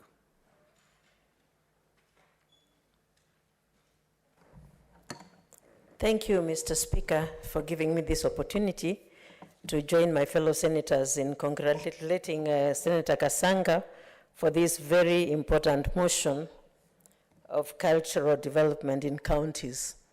Mr. Speaker, even in BBI, when we were writing the report, we had suggested that we have cultural centers in every county, and also have exchange programs. And I thank Senator Kasanga for bringing this up because the BBI didn't go through. So I think through this motion of Senator Kasanga, this can be accomplished. Mr. Speaker, when people had their own cultures and they ate their own cultural foods, there were not as many sicknesses as we have today. So I think and I believe if we go back to our cultures, we will have health living, and many people will come out of health problems that they have, because indigenous foods are very important for us to eat. We've gone, for these foods, other foods, which are very harmful to our bodies, especially foods that are planted with fertilizers. And we're always talking of fertilizers. We've forgotten our natural manure from the cows, the manures that our great parents used to make, naturally. And that was the best for farming.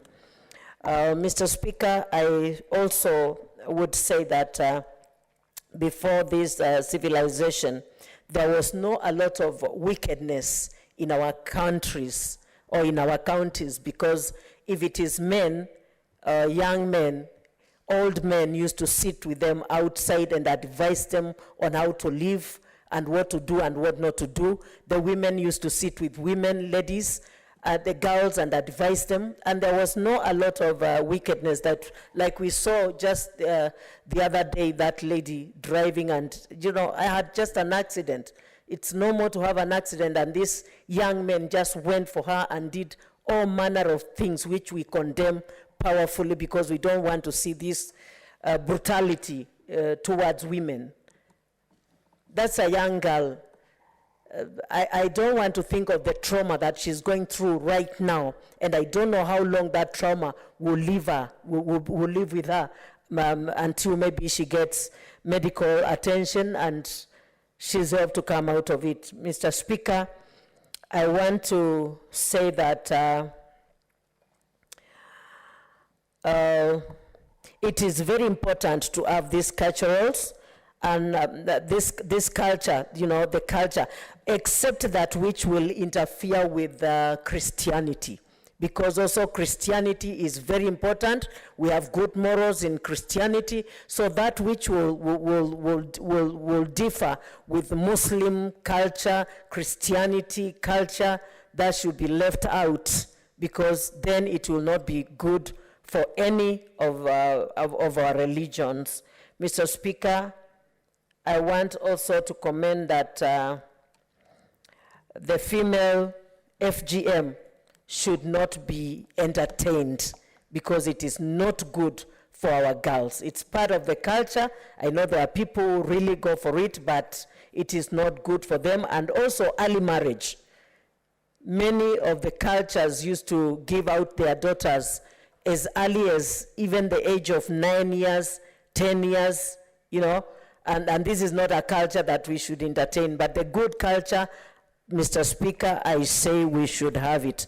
Also medical, you know, traditional medicine. We used to have traditional medicines which could heal many of the sicknesses. Today, we have to go for these medicines from the chemistry and from the doctors, and many of them treat this and cause this other effect in the body. Mr. Speaker, I support this motion and I pray that it shall see the light of the day. Thank you. Thank you, Senator Agnes Kavindu. There being no any other request, I call upon the mover to reply.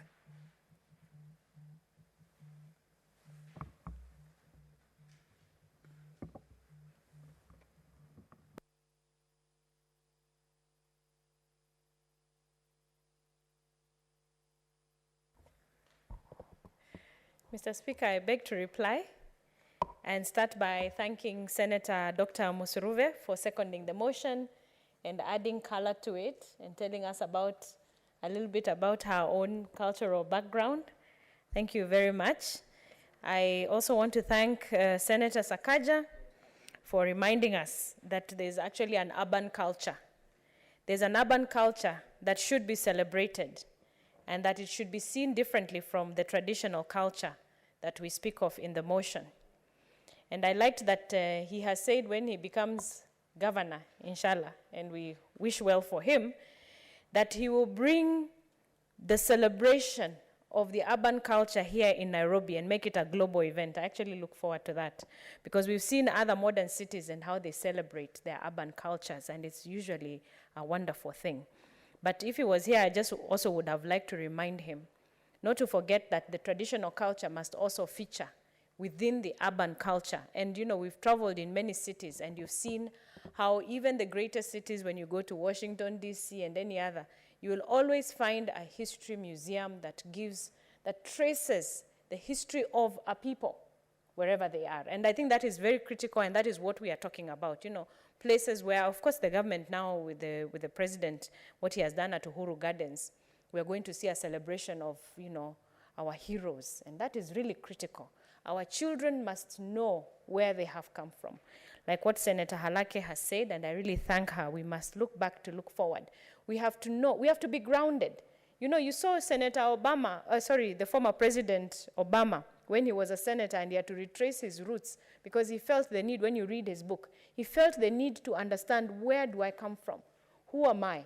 And he traced his roots back at home. And, you know, that is the sense of grounding that every human being wishes for. And if you have the opportunity to do it, you want to do it. So for us as leaders in our nation, we can help our children by giving them that, you know, that history so that they know who they are and where they come from as they plan to move forward. And I want to thank Senator Halake for giving us a little insight on her community, the Borana people. And I said, this is the beauty of celebrating each other's diversity. You said some things I didn't know. I didn't even know how wide your community is spread, you know, geographically. And that is beautiful. And I completely agree with Senator Halake when she says that, you know, whatever the government is doing, they should continue making sure harmful cultural practices are absolutely discouraged and fought and done away with as we continue to, you know, to welcome the new generation into, you know, into maturity and to leadership. We have to support ending of any, you know, harmful cultural practices, just as what also Senator Kavindu has said. And then food. In fact, Senator Halake, you introduced the issue of cultural food, and Senator Kavindu has also said it. And our very own Senator Beth Mugo is on record here talking about healthy eating and going back to the basics when, you know, she's a cancer survivor and she speaks to it. And she says the medicine for cancer is to eat right. He says, go back to the basics. Let us stop eating processed foods. I know when we say that, of course, you're attacking potential, economic builders. But the fact remains that our food is affecting us. Food and mental health go together. This is something that I spoke about today at the CMD. And we said food and mental health absolutely go together. And some of the outreach programs you would expect now from our CECs of agriculture in the counties, we would expect now, outreach programs of telling people which are the foods that are supposed to be eaten on a daily basis. Somehow, traditionally, I remember the foods our grandmother used to serve us when we go and visit her. The millets and the sorghums and the everything. And they've gone away. Now you go and just find maize. Maize is not the healthiest thing to eat, But somehow, it has become that is the staple food. But we've done away with other things that, our grandmothers used to eat that were extremely healthy for us and for our mental wellness.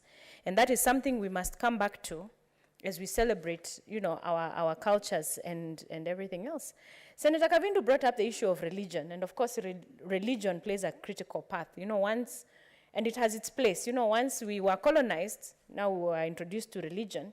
And now religion is shaping us as a people. And it has its place in our society. And of course, that has to be celebrated alongside with the culture. We are now not saying, let us go back. As much as we're talking about, let us celebrate things like traditional medicine.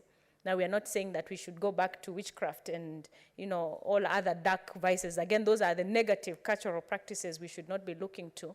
But we can celebrate traditional medicine. Herbal medicine is in fact, COVID has been fought by herbal medicine. I mean, how many of us, we've been drinking dawa like no one's business? And back at home, I think it is moharubaine they take, isn't it? They take moharubaine, and these are things that were used in those, by our grandmothers and many others. In fact, every time I go down to Makueni, there's a gentleman who makes us this herbal concoction that just calms you down, and you sleep very well, you wake up without any stresses. So we have to celebrate these cultural things and allow the space for religion where it rightfully is placed for. So I want to thank the senators so much for all their contributions, and to just say that I hope that this motion will see the light of day, and that as Kenyans and as we go to a political season, our cultures and our different backgrounds should not be used to divide us by our leaders, by ourselves. We should not use our own cultures to divide ourselves.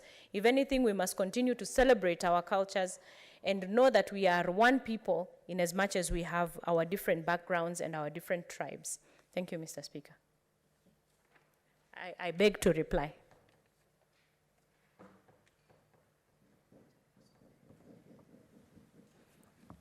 Thank you. I have determined that this matter does not concern county. I now put the question, which is that whereas Kenya is a multi-ethnic and multiracial country with rich and diverse cultural resources such as traditional medicine and foods, arts, crafts, music, dances, dress, among others. Aware that the Constitution in its preamble acknowledges the cultural diversity of Kenyan people who are determined to live in peace and unity as one indivisible sovereign nation, whereas Article 11 of the Kenyan Constitution recognizes culture as the foundation of the nation. Noting that while the Department of Culture and the Ministry of Sports, Culture and Heritage has been playing some of the key roles in promotion of cultural integration, formulation of policies and standards that will guide the development of culture, little information has been available to the Kenyan public, acknowledging that culture performs a significant role in the life of a child. The culture background in which a child is brought up affects the totality of his or her life's activity. Concern that our children are losing their sense of identity due to negative influence due to inadequate culture identity, characterized by globalization, which has led to catastrophic consequences to the next generation, as experienced in our country, where a majority of young people are showing symptoms of feeling suicidal, anxious, feeling of hopelessness, anger, violence, feeling isolated and paranoia. Now, therefore, the Senate urges the Cabinet Secretary, Ministry of Sports, Culture and Heritage to A, formulate cultural development policies and initiative to inculcate stronger community values, safeguard Kenya's heritage, recognize local heroes, and promote socio-cultural opportunities in the counties. And B, formulate strategies to create an enabling environment for protection and promotion of diversity of cultural expression in all counties. Will as many as of that opinion say aye? Aye. Will as many of contrary opinions say nay? The ayes have it.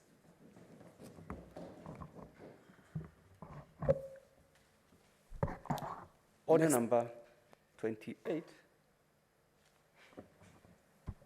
Next order. Order number 28, motion integrating climate education into school curriculum at all levels.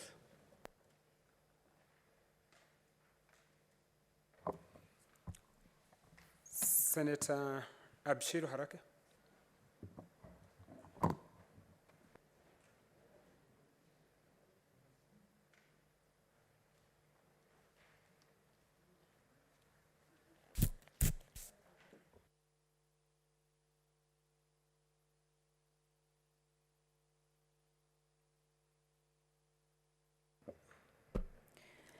Thank you, Mr. Speaker. Mr. Speaker, I rise to move the motion to integrate climate education into school curriculum at all levels, aware that it is important that both the current and future generations are equipped to address the problems of climate change, and this can be accomplished by using appropriate instructional strategies such as integrating climate education into the syllabus to assist students in improving their understanding of climate change and acquiring the essential skills to reduce its effects, acknowledging that education is crucial to promote climate action as it helps individuals understand and address the impact of the climate crisis, empowering them with knowledge, skills, values, and attitudes needed to act as agents of change, hence protect the environment and take action by crafting community and higher level solutions. Cognizant of the fact that the Constitution of Kenya, Article 42, provides for the right to a clean and healthy environment for every Kenyan, which includes the right to have the environment protected for the benefit of present and future generations, and further noting that climate change is a global nightmare or global crisis with consequences that are already quite visible and should be a priority for our education curriculum in accordance to Article 12 of the Paris Agreement, which espouses the enhancement of climate change education, training, public awareness, public participation, and public access to information. And noting the urgent need and great opportunity that exists, Mr. Speaker, right now as we transition to the CBC curriculum, basically the competency-based curriculum, and noting that competency in climate change would give us the competency in climate action, and therefore a very big opportunity exists for us in this country to integrate climate education at this time of transition where we are looking at the competency-based curriculum at all levels, and where we are making sure that the climate change must then become an integral part of our education system, so that then we mainstream climate action through climate education. And therefore, the Senate calls upon the Council of Governors, whose responsibility early childhood education and basic education is, as well as the Ministry of Education and Science and Technology, all the way to higher learning, to integrate climate education in the school curriculum in all counties and equip school-going children and equip teachers and administrators with the necessary information, training, skills to teach climate education in schools and ensure that climate is streamlined into our competency-based curriculum for a competent nation that can take climate action. I thank you, and I would request Senator Musuruve to kindly second this for me.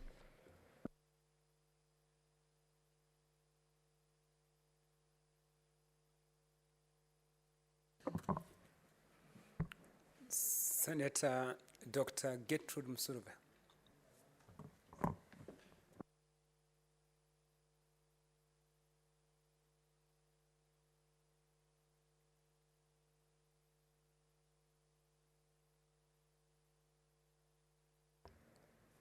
Thank you, Honorable Speaker, for this chance to second this motion.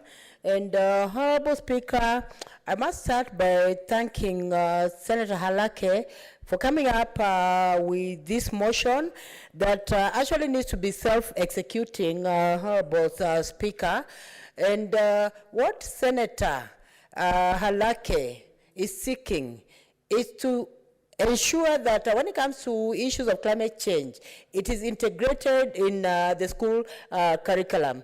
So I want to say, Honorable Speaker, this is a very valid motion and concern that is truly, truly seeking to ensure that we have food security in this country, that when it comes to our farmers also, they're enlightened on issues of climate change, Honorable Speaker, because when we are talking about climate change, sometimes climate change comes naturally, you see, according to the various cycles, but sometimes it is man-made. So there's need to integrate climate change in education system, Honorable Speaker. And as a scholar and as I stand here, Honorable Speaker, I want to say that when it comes to integrating climate change in a school curriculum, it must start all the way from universities, colleges, and then it cascades to primary schools, and so that it can be really effectively executed, Honorable Speaker. And I'm saying this because I know, as a scholar, that when education starts from the top, that training is important because when students go to colleges and universities, they actually surrender to those institutions so that they can get the values, and at the end or completion of their courses, they're given back to the society. The students are given back to the society. So by the time the students are given back to the society, they should be well nurtured with information that they're going to actually give to the society, because when it comes to education, it's supposed to be impactful, and it's supposed to bring and raise a whole-rounded person, Honorable Speaker. So among the stakeholders that are very key in this motion, Honorable Speaker, and I also want to say when Senator is here, Senator Halake, I think it is very important to bring in KICD as curriculum developers, because they will evaluate, they'll do evaluation of the materials that go to the ground, and there's need also to bring in issues of colleges and universities, so that even among the course descriptions or the course units that are offered, then they can purposely or deliberately have a unit or two on climate change and have it as a prerequisite, just like communication skills is a prerequisite in most colleges, Honorable Speaker, because if it's a prerequisite unit, it means that everyone getting out of colleges and universities goes back to the society with that knowledge, so that the graduates are able to impact to learners when they go back. So, Honorable Speaker, I think that is something that needs to really come out clearly, Hon Alake, because yes, it is good to bring in the COG, but the COG constitutionally, they are mandated with ensuring ECD functions. So that is their function, to manage COGs. But when it comes to primary schools, secondary schools, and colleges, then the Ministry of Education comes in, Honorable Speaker, because when it comes to implementing, then at primary level, at college level, at primary level, county governments need to come in, Honorable Speaker. In the yearly plan, they need to have disaster management funds. And this disaster can be disaster predominantly for farmers, to cushion farmers, Honorable Speaker. So that in the event of such a disaster, that the processes are not doing well, then the county government can even come in. It can even, do some insurance for farmers.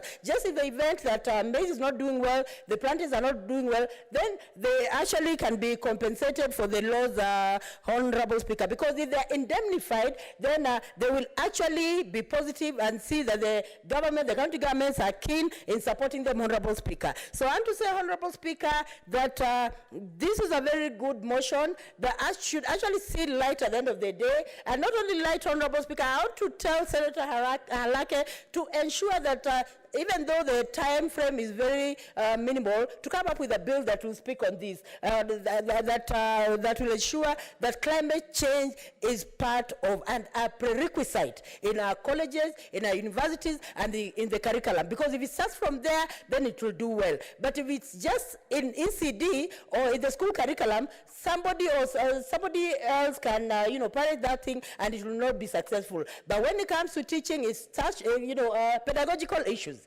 should be carried out by universities. Pedagogical issues should actually be taken with the seriousness that they deserve, Honorable Speaker. And what Senator Halak is bringing here is pedagogical issues with regard to climate change. I support, Honorable Speaker. I second.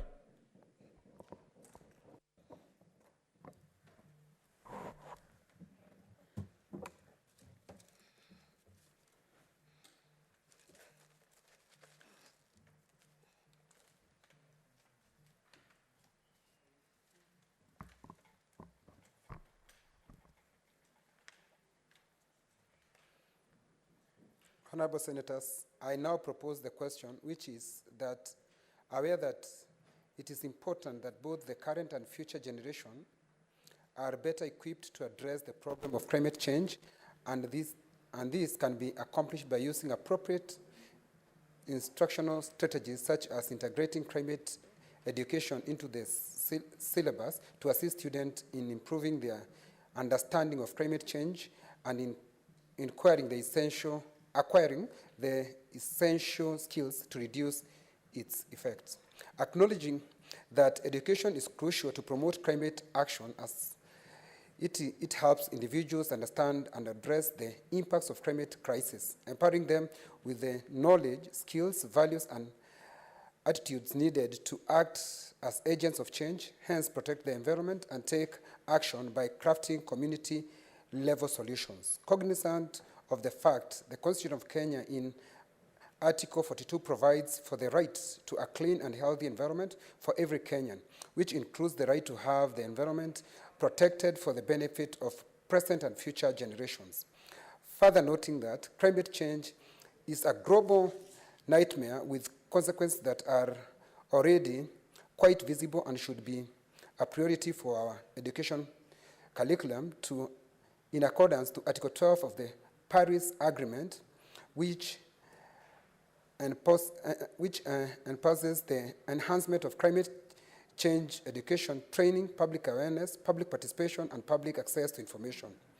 Now, therefore, the Senate calls upon the Council of Governors, in partnership with the Ministry of Education, Science and Technology, to 1, integrate climate education in the school curriculum in all counties to equip all schools-going children, and 2, equip teachers and administrators with the necessary information and training skills to teach climate in schools.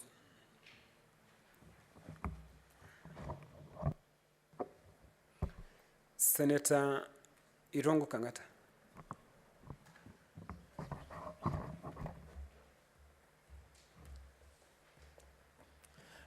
Thank you, Mr. Speaker, for giving me the opportunity to contribute to this motion.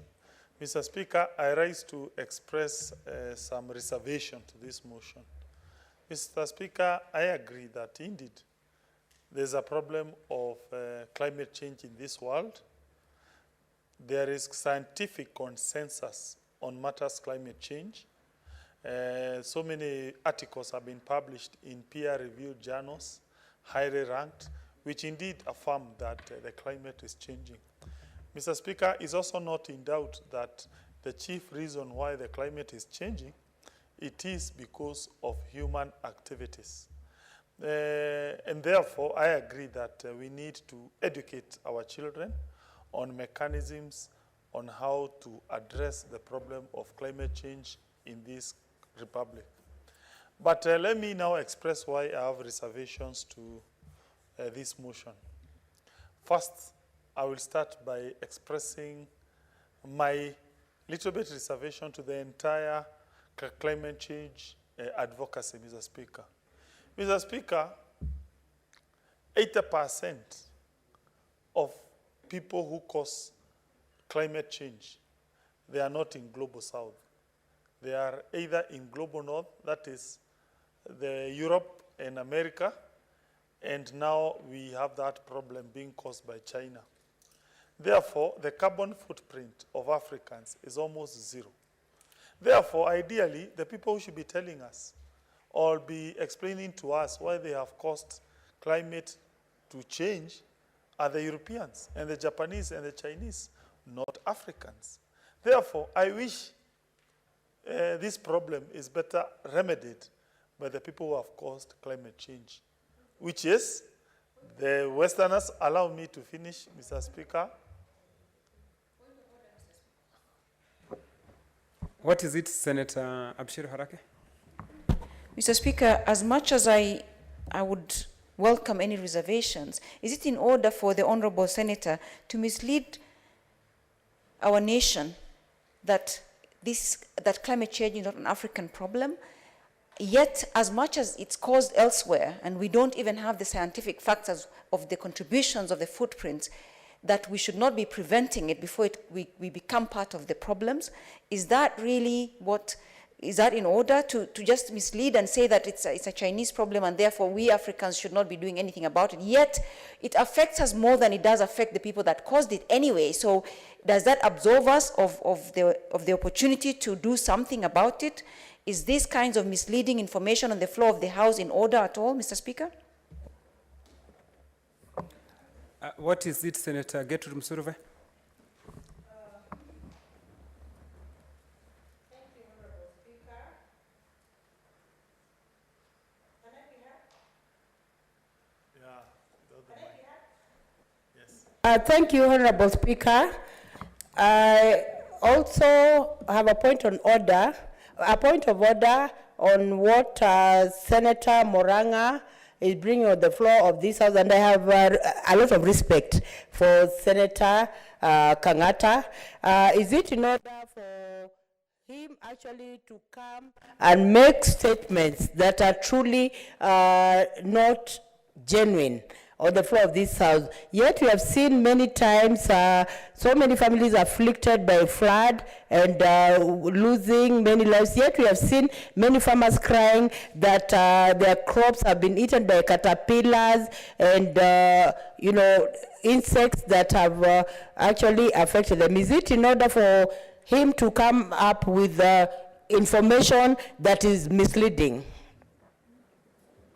I have heard the 2 points of order, but the truth of the matter is Senator Kangata first did agree with you. He was just putting his reservation. I think the best thing you'd have allowed him first to finish, then you can.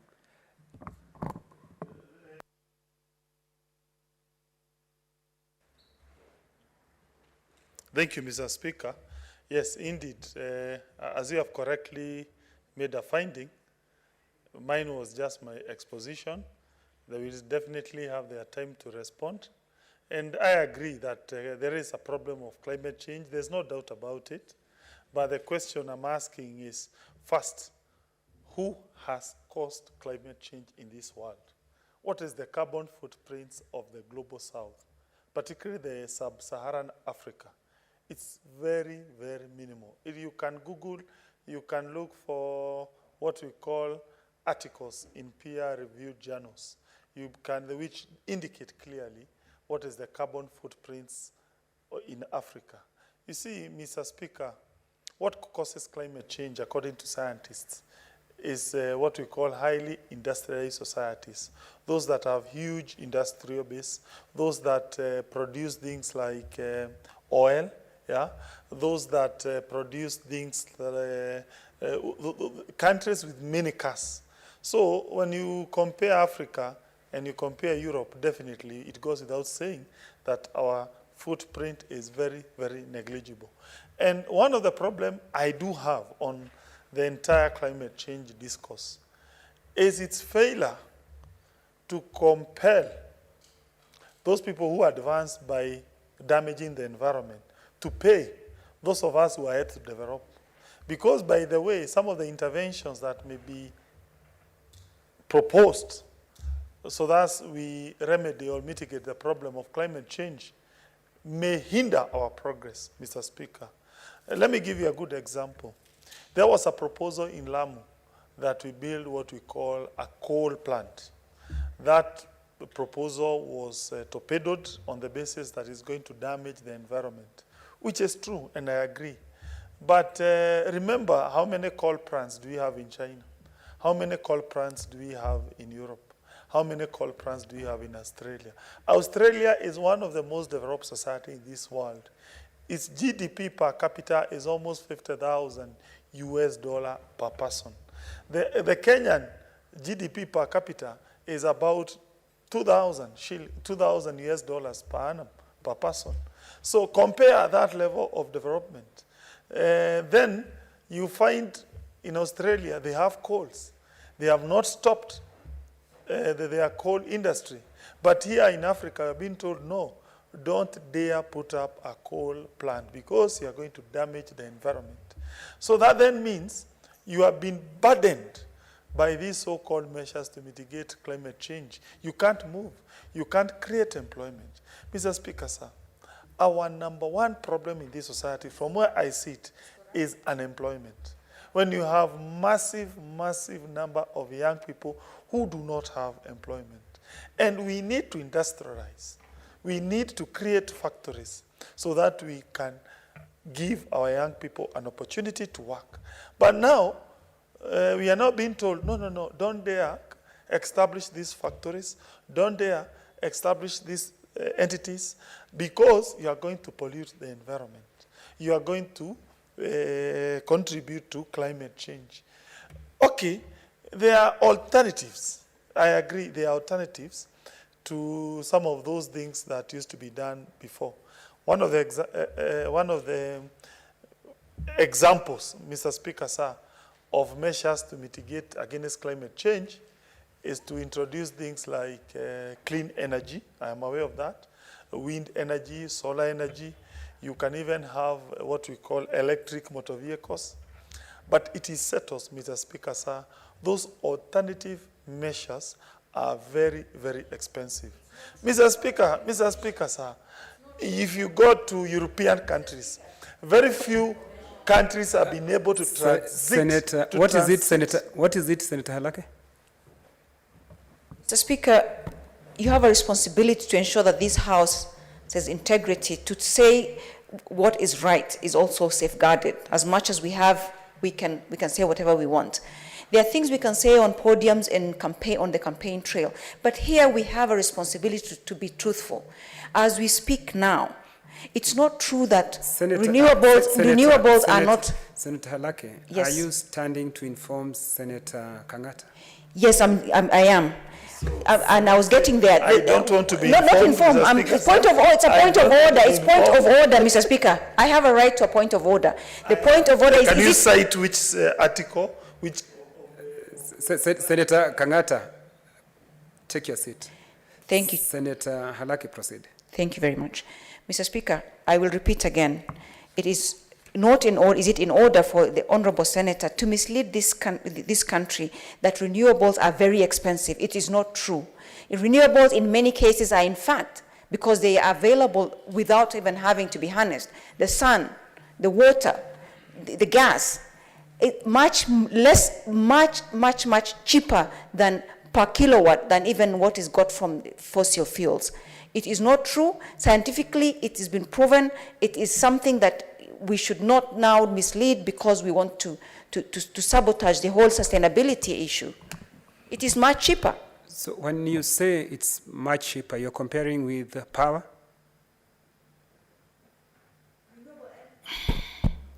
Renewable energy from fossil fuels, renewable energy from the sun is much cheaper than energy from the fossil fuels, and he knows it. So to mislead is not right. And even in our own country, we have reduced the taxation on renewables, therefore making it very competitive.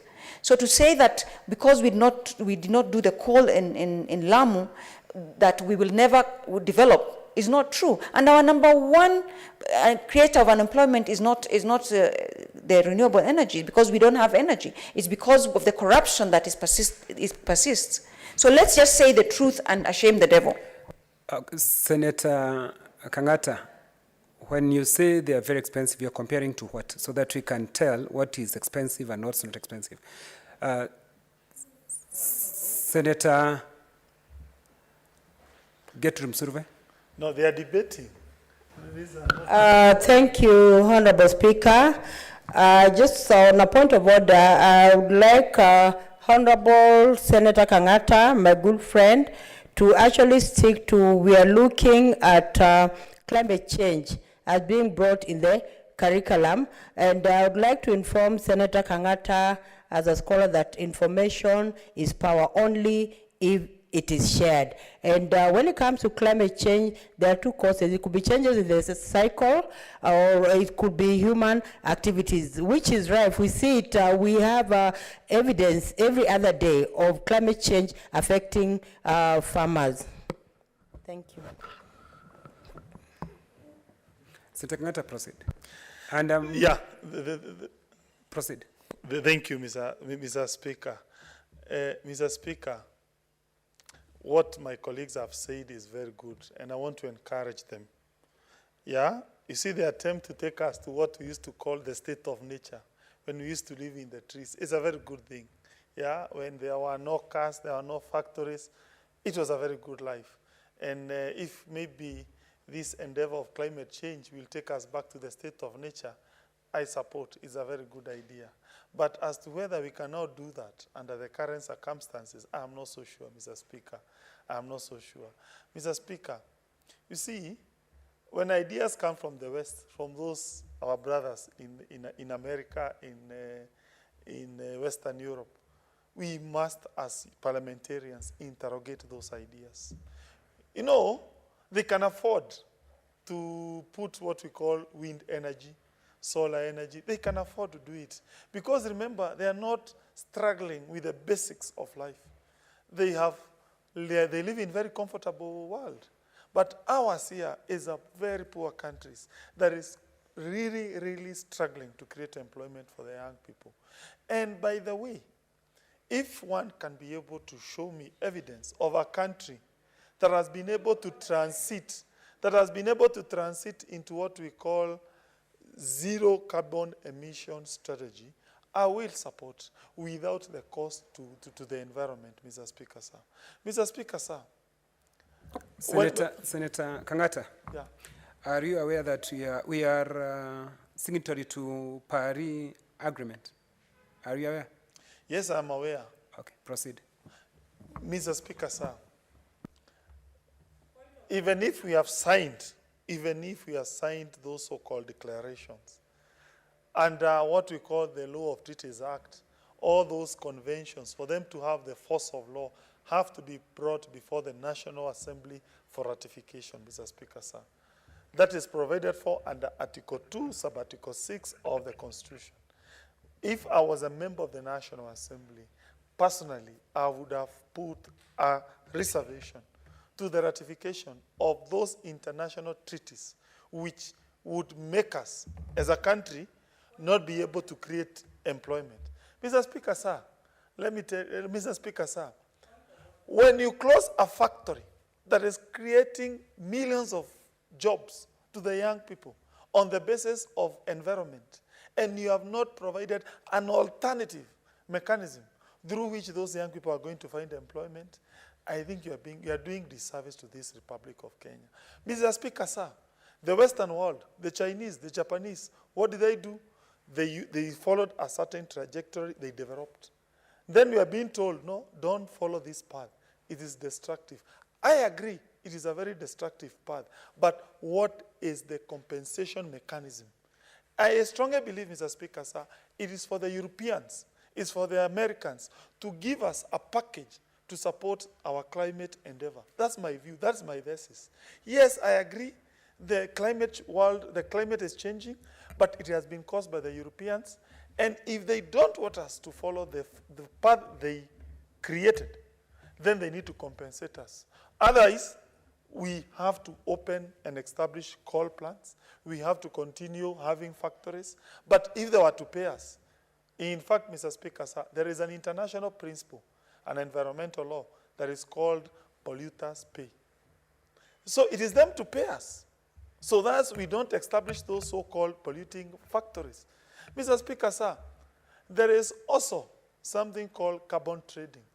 The idea that was established in the international fora was the countries like us, which are poor, they are going to be paid some money, particularly when they plant things like trees, to give them incentives not to follow the path, the industrial path that was used by the European to develop.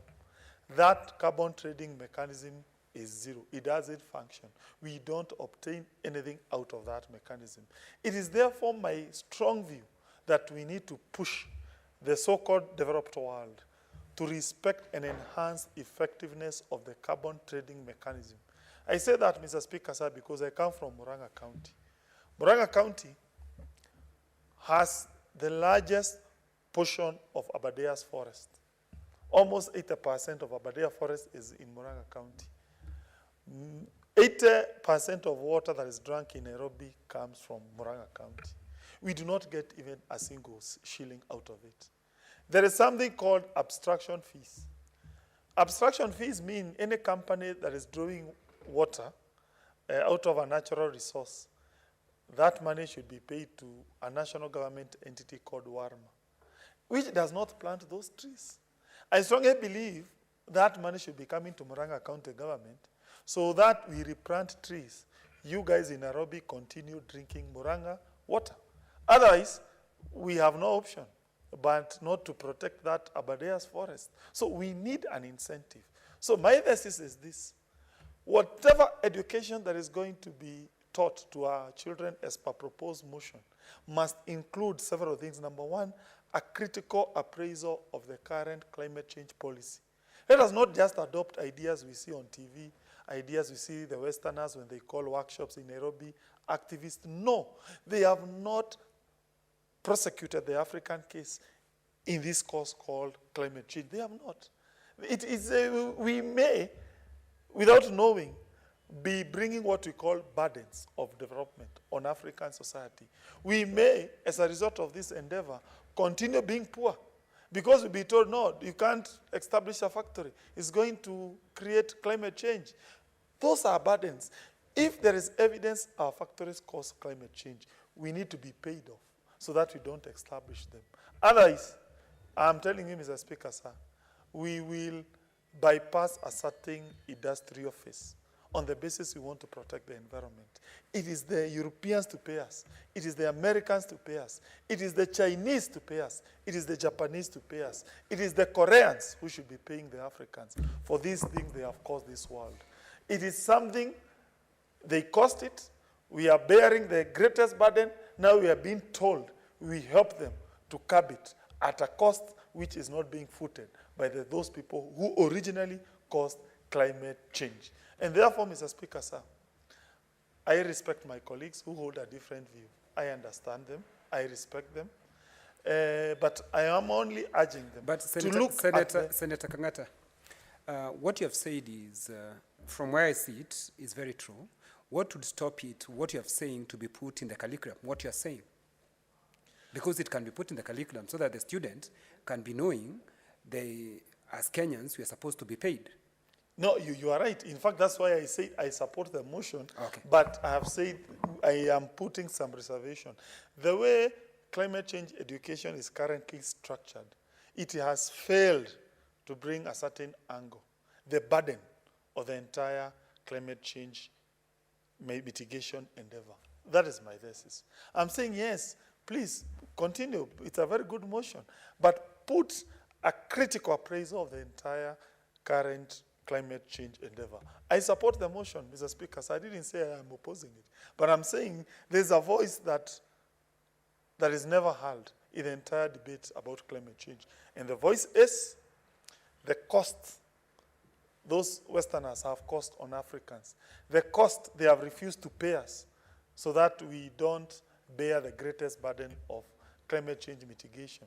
Mr. Speaker, sir, if, as my colleague has said, that the remedies for climate change are very cheap, that's okay. if they are cheap, Mr. Speaker, sir, in fact, market forces will compel rational business people to adopt them.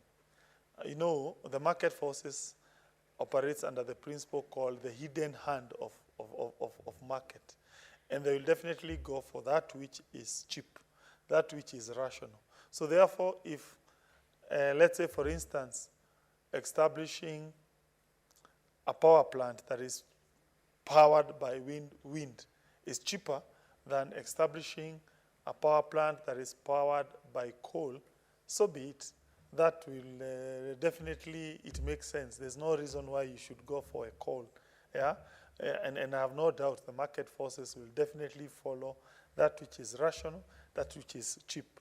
But my point, if it was to be expensive, and I've given an example, when I saw a whole factory, a whole entity being closed on the basis of it will interfere with the environment in cost, I said, okay, why can't we look at the angle of unemployment, which currently this country, for me, I think is a national disaster. We must, as a country, put jobs creation endeavors as our #1 priority. The rest is, from where I sit, subsidiary. I will rest my exposition with this. Any factory that may want to establish anything in Murang'a, it's welcome. Ours is an industrial paradise. Murang'a will not be encumbered by environmental regulations, as of course we will have to follow the law, which is there, the so-called MCA, that is Environmental Management and Coordination Act, but we are pro-business. We want to assure investors out there that us, we care more about creation of jobs than any other consideration. Those who have caused damage to the environment, they should be the first one to be thinking about the remedies of climate change. Us, our #1 priority is creation of jobs. Thank you, Mr. Speaker. Sir, I support with those reservations. Thank you, Senator Kangata. Senator Mudhama Agnes Kavindu. Senator Kasanga.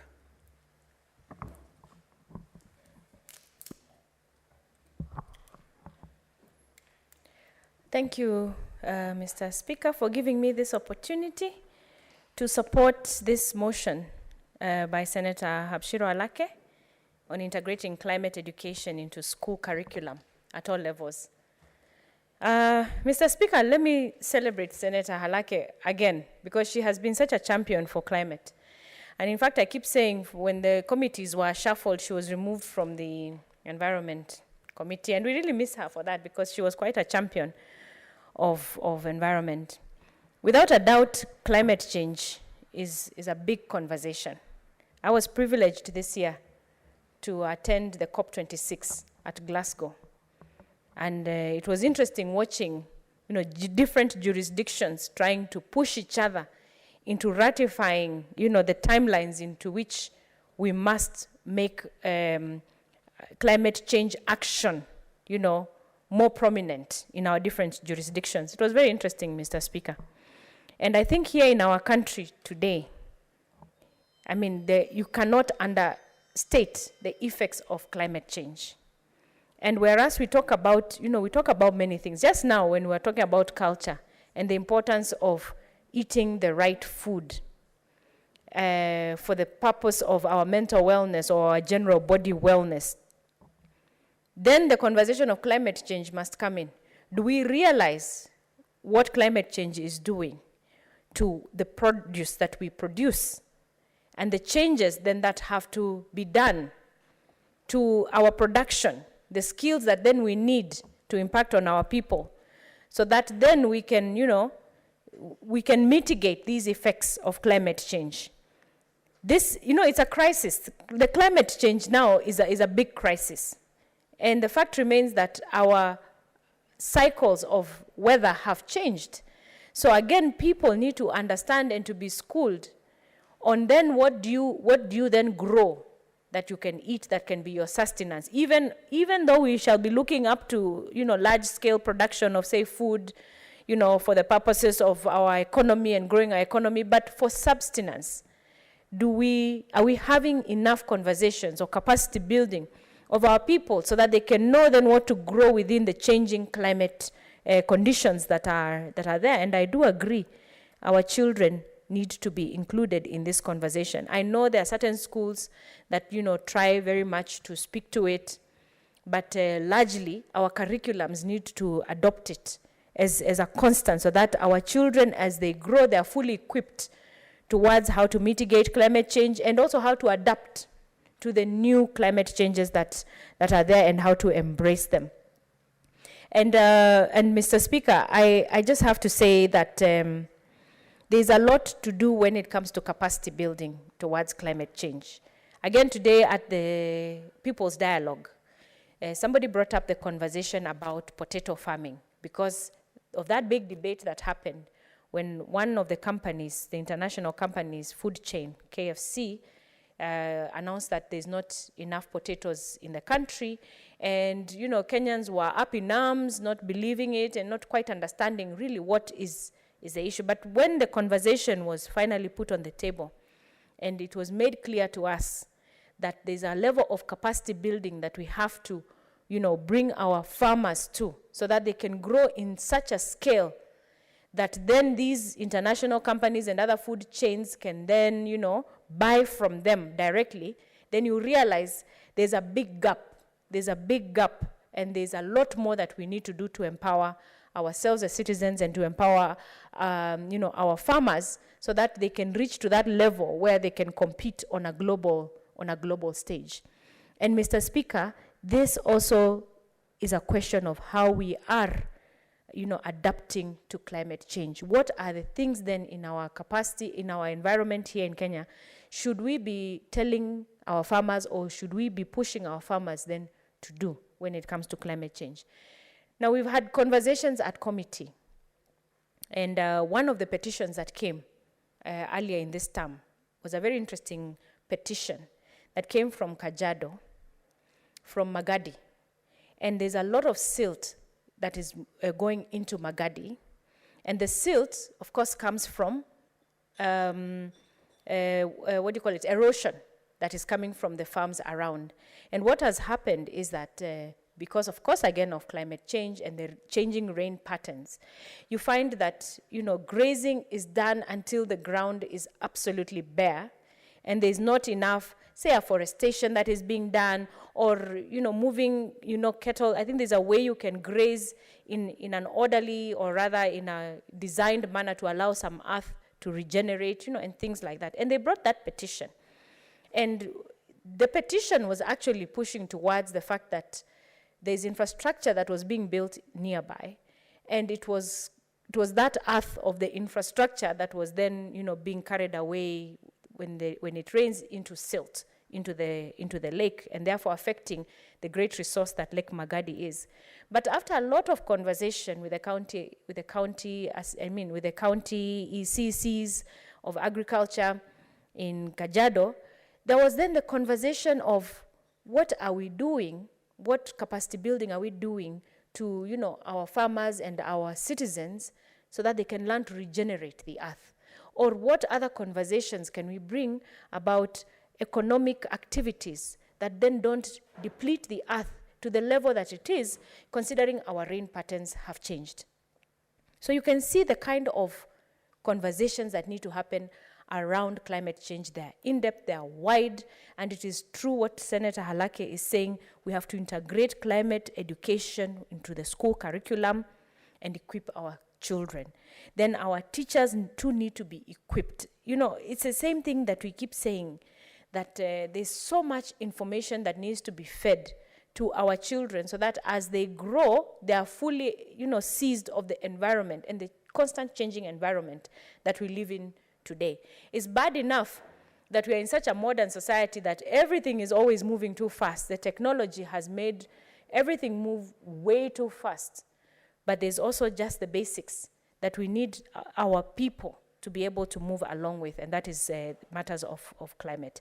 And really, if we don't handle climate change, with, the intent that we need to handle it with, then we shall really really be disenfranchising ourselves as a citizenry if we don't learn how to adapt, and if we don't learn how to make sure the next generation is also fully seized of the issues that need to be to be done. And Mr. Speaker, let's just talk a little bit about afforestation. We keep talking about forests. In fact, this Senate here, we've moved motions about, forests, planting trees, forest associations, and things like that. And it's still interesting, even when you fly out around the country, you see still a lot of barrenness and a lot of bareness. And in as much as, there are all these organizations in the counties that are planting trees, some counties have active tree planting schemes and policies, there's still a lot more that needs to be done. In fact, the intent with which we should be planting trees should be such that we should be speaking trees on a constant basis. Morning, noon, and night. Everyone should have, in fact, maybe one day we should have a policy that says you should be able to identify how many trees you have as a person that can be, attached to you. So that every child, every human being who lives here in Kenya can say, these are the trees that I have. Because we are not planting enough trees. And as long as we are having conversations of climate change, then trees must be a constant conversation. And our children need to be seized of the importance of some of these things. So, Mr. Speaker, I want to thank Senator Halake for this. And Senator, continue being a champion of climate. You always have been. Keep at it. And I support the motion, and I hope it sees the light of day. Thank you, Mr. Speaker. Senator Agnes Kavindu.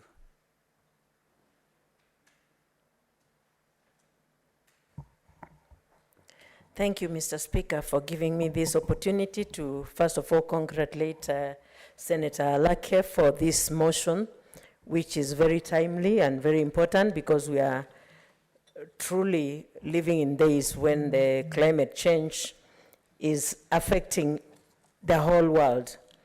Mr. Speaker, I would support this motion because it is very important to prepare our future generations, as in how they will be prepared and be ready to face the climate change that is there globally.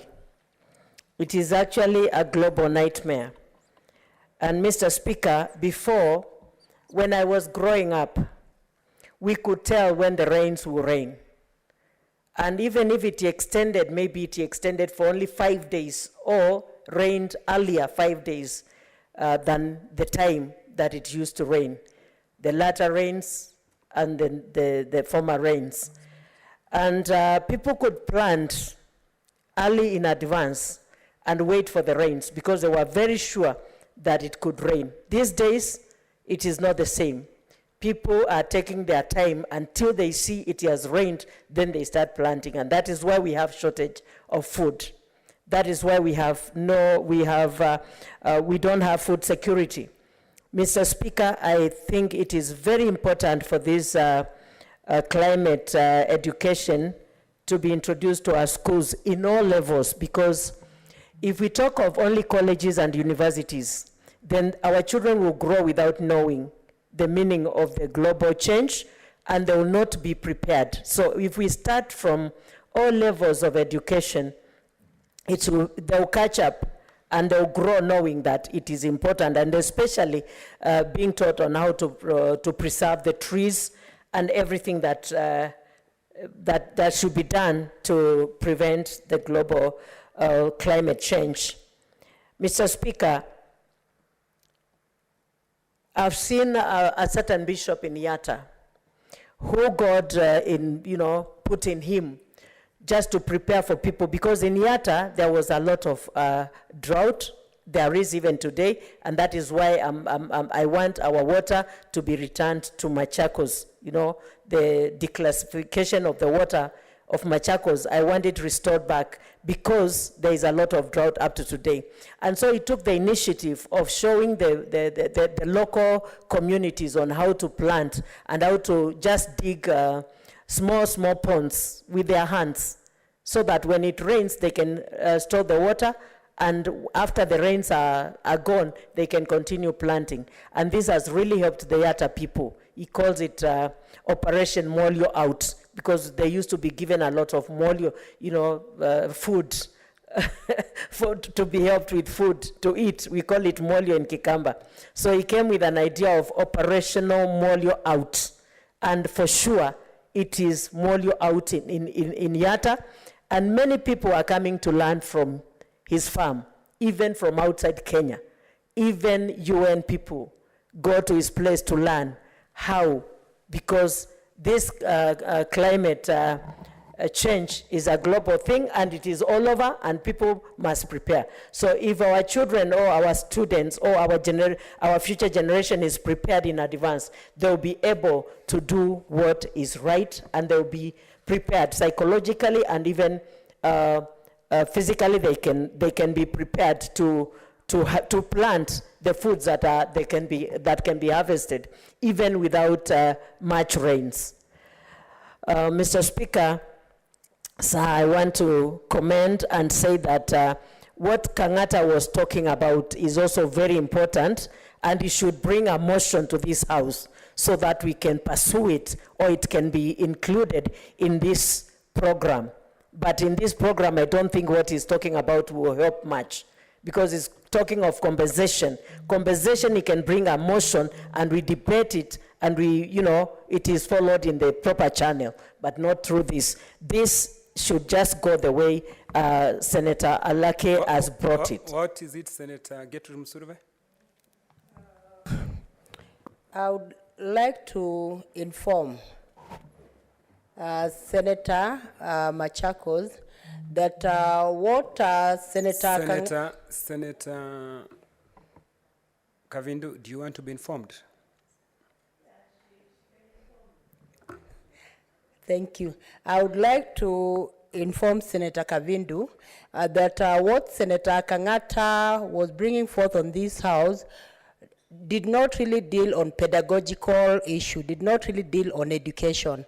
It was more of employment, it was more of financial. But when it comes to the motion of Senator Halake, it's purely pedagogical information and knowledge. Thank you.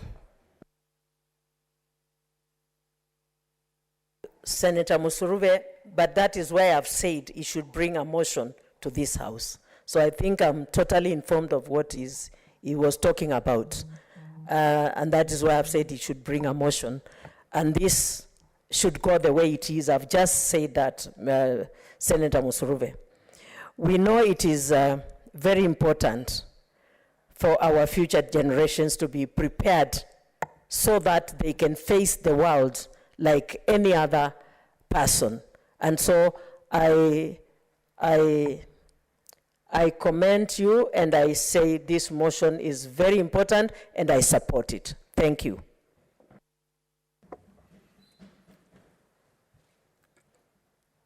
Thank you, Senator Kavindu. There being no any other requests, I call upon the mover to reply.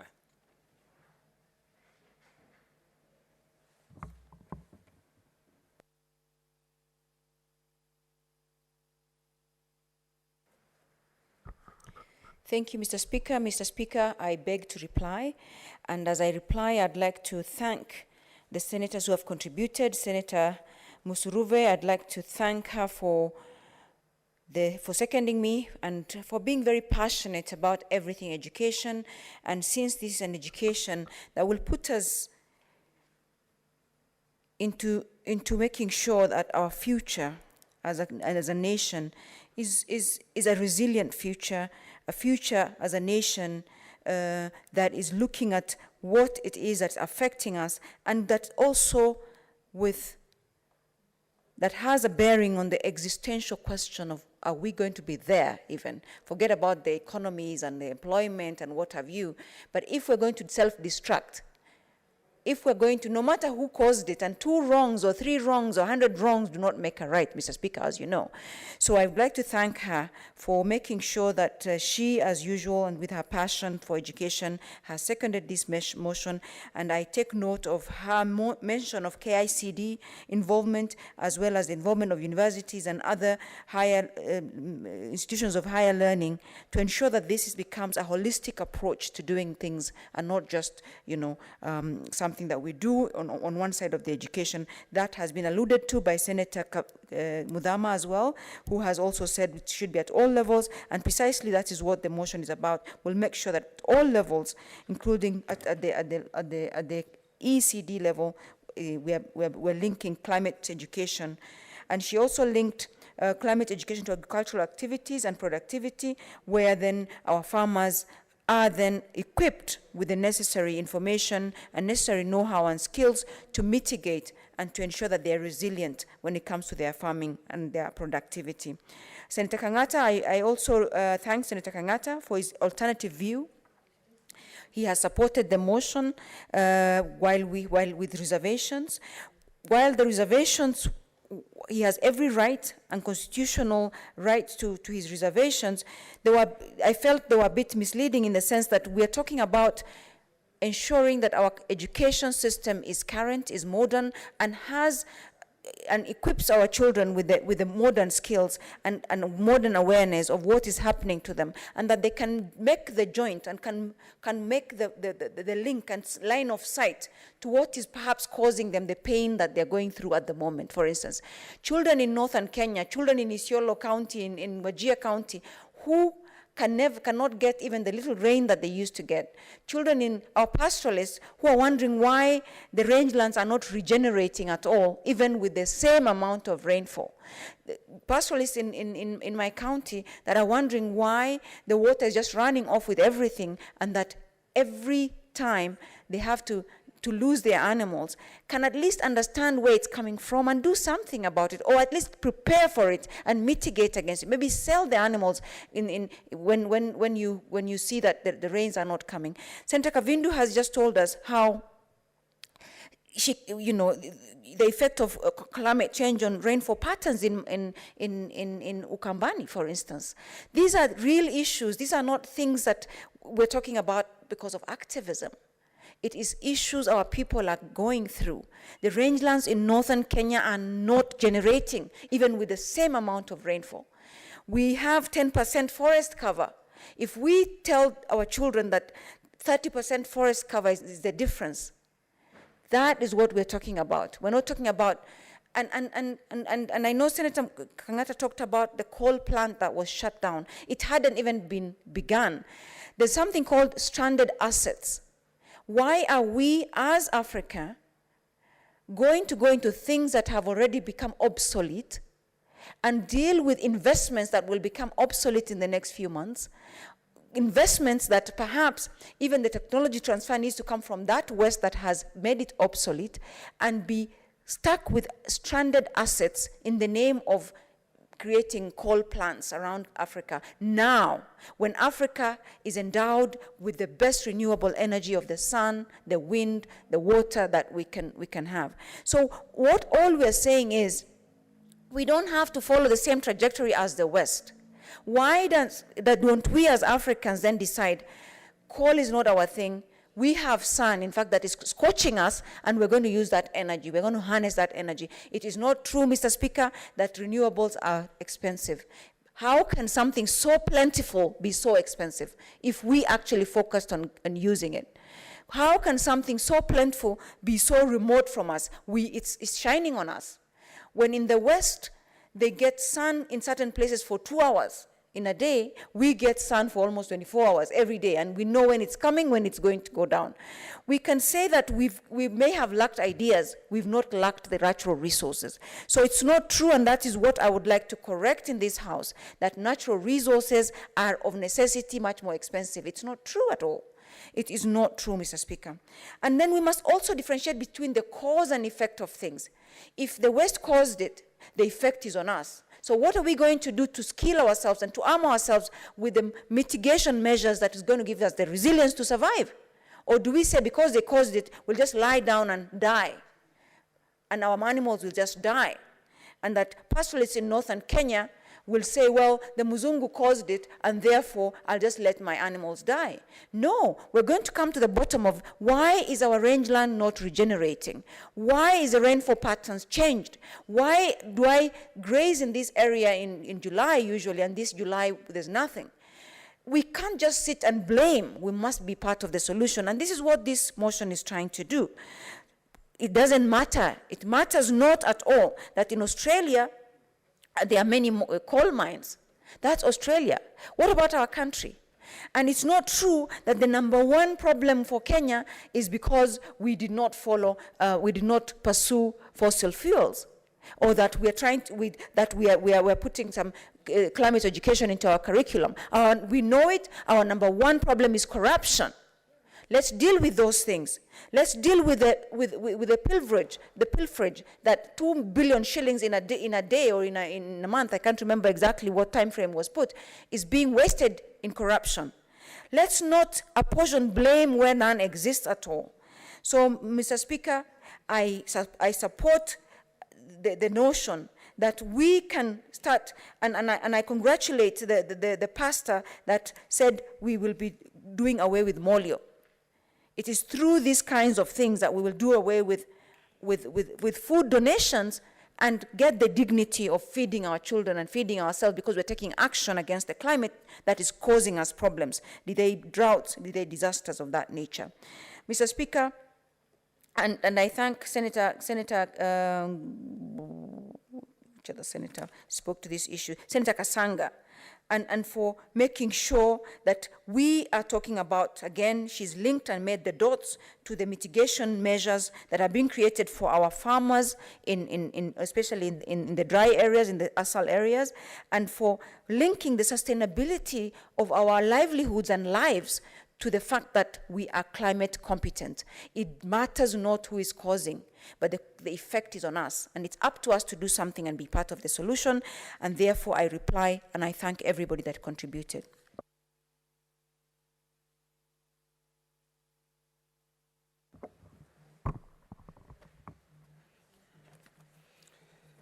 Thank you, honorable senators. I have determined that this matter does not affect county. I now put the question, which is that aware that it is important that both the current and future generations are better equipped to address the problem of climate change, and this can be accomplished by using appropriate instructional strategies such as integrating climate education into the syllabus to assist students in improving their understanding of climate change and acquiring the essential skills to reduce its effects. Acknowledging that education is crucial to promote climate action, as it helps individuals understand and address the impacts of climate crisis, empowering them with the knowledge, skills, values, and attitude needed to act as agents of change, hence protect the environment and take action by crafting community-level solutions.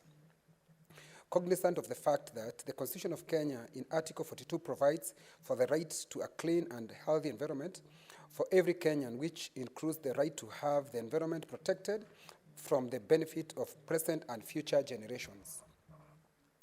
Further noting that climate change is a global nightmare with consequences that are already quite visible and should be a priority for our education curriculum. In accordance to the Article 12 of the Paris Agreement, which imposes the enhancement of climate change, education, training, public awareness, public participation, and public access to information. Now, therefore, the Senate calls upon the Council of Governors in partnership with the Ministry of Education, Science and Technology to 1, integrate climate education in the school curriculum in all counties to equip all schools going children, and 2, equip teachers and administrators with the necessary information and training skills to teach climate education in schools. Will as many as of that opinion say aye? Aye. Will as many as of the contrary opinion say nay? The ayes have it.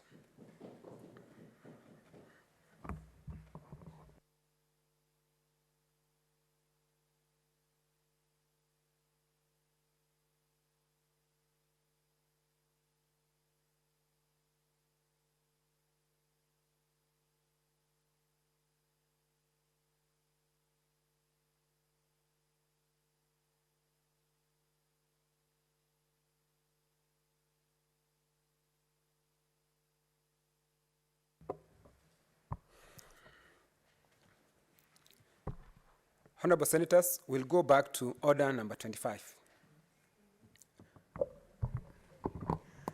Order number 25, the Persons with Disabilities Amendment Bill, Senate Bills number 29 of 2020. Second reading. Senator Isaac Mwaura.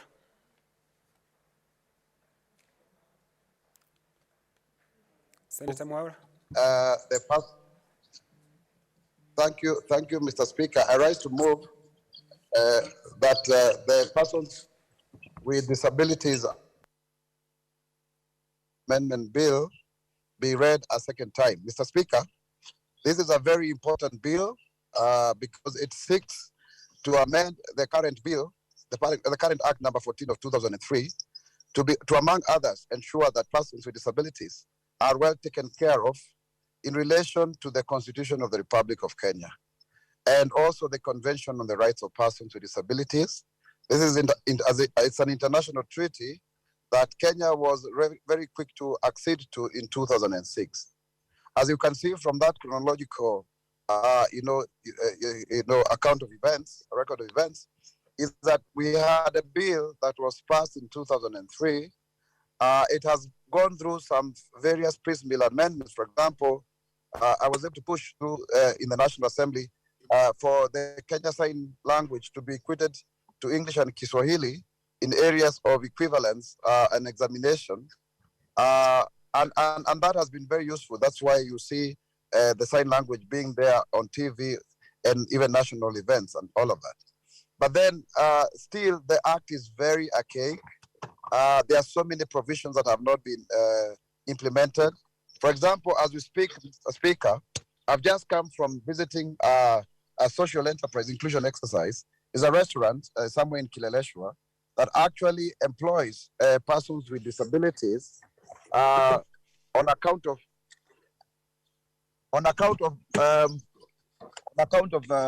the fact that there are people with albinism, people who are deaf, all of those kind of people. Yet, when you look at sections 15 and 16 of the Act, it provides for tax rebates that have actually not been able to be enjoyed by the various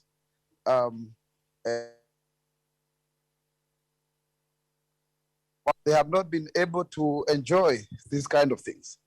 Mr. Speaker, if you also look at the issue of even the definition of disability, it has really not been very well anchored, because even the 2010 Constitution, the way it defined persons with disabilities is actually retrogressive.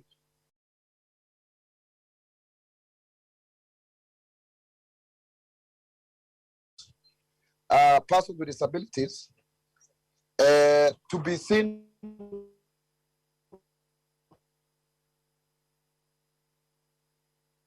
to be just anybody who is claiming that time. It's extremely important for us to pass lists are actually defined in law, Mr. Speaker, and that everybody is very well taken care of in terms of having proper conversations on why is it that persons with disabilities should be included in the mainstream. So, Mr. Speaker, this bill is extremely important, and it helps our people to know that they are actually properly anchored in the Constitution. For example, if it comes to the issue of employment, Mr. Speaker, the 5% reservation of employment has actually not worked. Now, we tried to push to have 5% of elective positions be progressive and 5% be mandatory.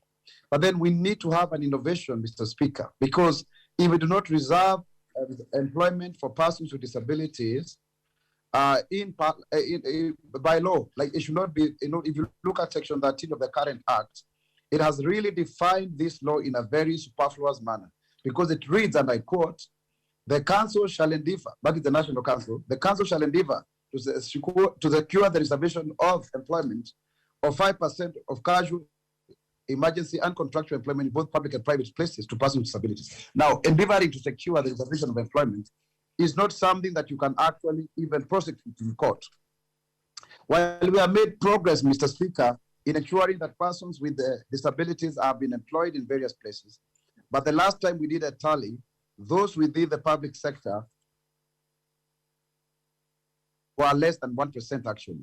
And so that tells you that there's a lot of work to be done to ensure that persons with disabilities are properly represented in the workplace. If you look at politics, for example, Mr. Speaker, we had made a lot of gains in 2013. We had about 84 MCAs. We had about 13 legislators, both in the National Assembly and the Senate.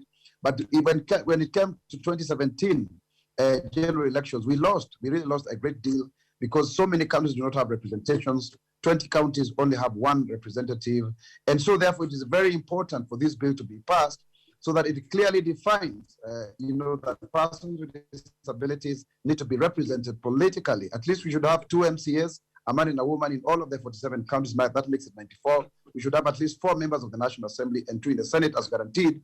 And that way, Mr. Speaker, I beg your pardon, we'll be able to have a political class of about 100 people with disabilities, including a minister and a principal secretary, so that then people with disabilities can feel that they are properly, represented. Further, Mr. Speaker, if you look at the enrollment of children with disabilities in schools, there is still a lot of challenge because of stigma and discrimination. Many parents are still hiding their children, or even the cost of special needs education is extremely prohibitive to the extent that then they are not able to actually take their children to school. So this bill, therefore, creates incentives, for example, for caregivers, especially parents and mothers in this regard, of children with disabilities, especially those with severe disabilities, like autism, Down syndrome, and such other developmental disabilities, intellectual disabilities, that they will also be able to benefit, they can also benefit from tax exemption, just like it is the case of those with disabilities who benefit up to 150,000, they are able to get at least 45,000 off their payslip, which this is supposed to ensure that you are able to cover up for the extra disability costs for the benefit of the family and household income.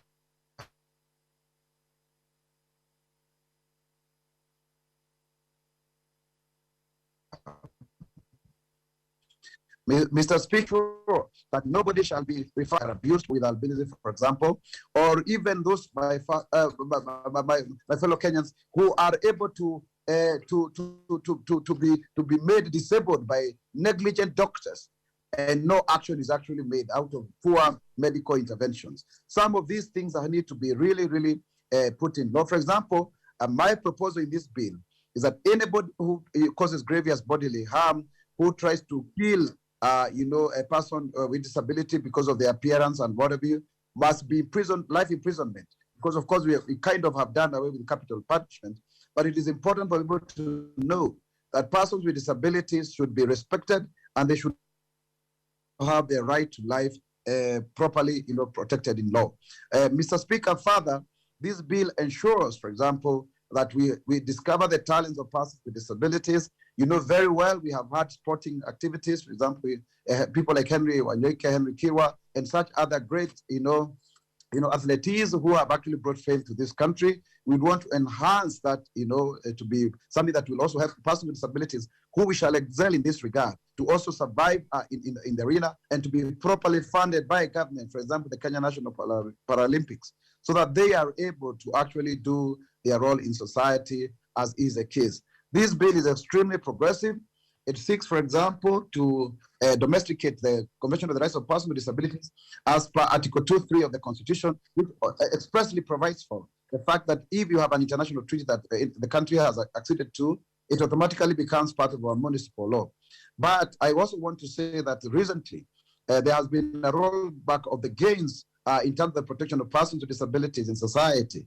Increasingly, people are normalizing the idea that persons with disabilities can be attacked on the basis of disability and that they are actually tokens and objects of pity rather than real and true inclusion in society.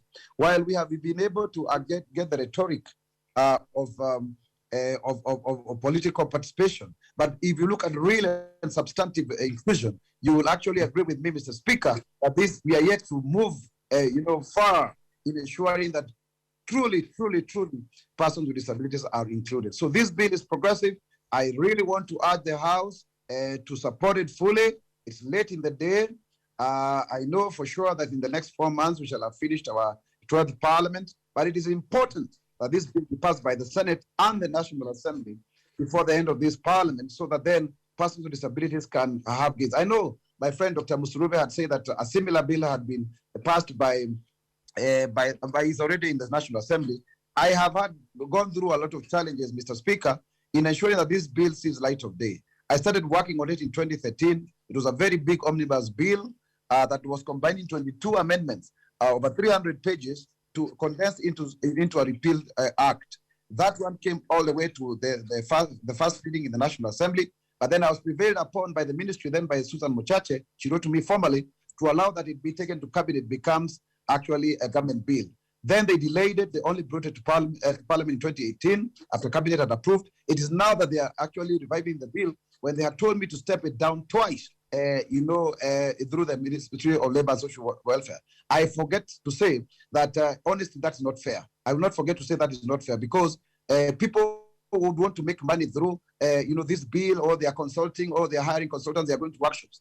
I think this must come to an end, because persons with disabilities have suffered for far too long. And a law that was made actually nearly 20 years ago in 2003 cannot be so relevant right now to resolve the issues that are emerging with regards to persons with disabilities. So I really want to urge this August House, the Senate, to pass this without delay, so that it can move on to the National Assembly, and later on so that we can have it assented before the end of this tenure, so that we can put a smile to the lives of children with disabilities. Mr. Speaker, I beg to move and ask my good friend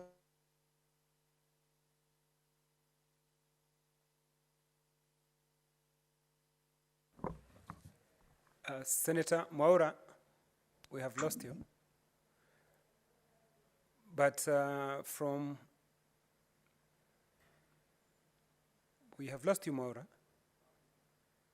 So I have said, Mr. Speaker, that I am requesting Senator Gertrude Musurube to second. Okay, Senator Gertrude Musurube.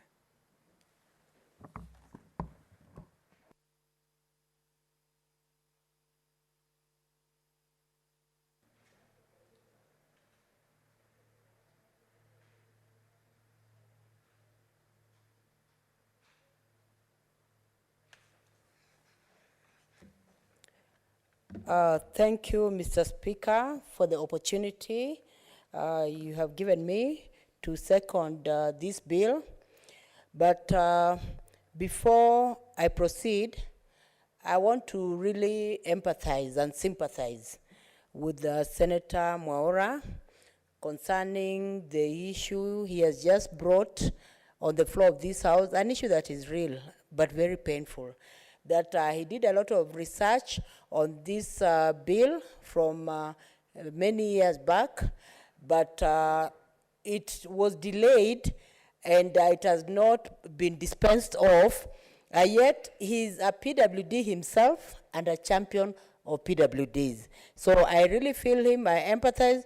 And Honorable Speaker, I hope that using also your position, you'll try to see that this issue comes to a stop, where a legislator works tirelessly on a bill, and when it is now ripe to be executed, you just hear from nowhere another bill has come up. And I also empathize with him because I've been going through the same issue with the Kenyan Sign Language when I brought it on the floor of this House with Professor Kamar, my colleague. We executed, and it was to go to the National Assembly. But outside of Parliament, there was a lot of work that NGOs were doing concerning sign language, Kenyan Sign Language, and it was being developed from elsewhere using my very content, mine and Senator, Professor Kamar. It's very painful because we went through many years in my office. We would leave very late, and our clerks really helped us. In terms of the input and all that, beefing up, we were given a team from the Senate that really helped us make it be what it was. Then eventually we hear that it is now coming from the National Assembly. Having said that, and I know Honorable Speaker will get your protection. Having said that, Honorable Speaker, I want to say that Kenya... Senator Gertrude Musurube, you are here when Senator Sakaja had the same issue with his bill. Did I say a motion? Pardon? I'm saying, I'm agreeing with you because the same thing has been happening, what you are talking about, that you do research, then you find the same information or the same bill is coming from a different quarter. And Senator Sakaja was complaining about that, and we said the Speaker of National Assembly, Speaker of Senate, they will sit and have a solution on these issues. Thank you. Thank you, Honorable Speaker. Honorable Speaker, Kenya is a signatory of the Convention on the Rights of Persons with Disabilities, and Kenya not only signed but also ratified the Convention on Persons with Disabilities, implying that Kenya accepted that it was going to really go by international standards with regard to persons with disabilities, so that they're able to get their rights just like anybody else. And Honorable Speaker, I want to say that as Kenya, we have really done much in terms of seeing to it that rights of persons with disabilities are also achieved. And this is even enshrined in our Constitution. When you look at Article 54 of the Constitution, Honorable Speaker, it talks about the entitlements of persons with disabilities. And some of these entitlements have to do with education. They have to do with ensuring also that rights to use Braille, rights to use sign language, all these rights are actually persons with disabilities are able to get. And also a right to just be listened to and live like anybody else. They're all in the Constitution, and also a right to quality education, Honorable Speaker.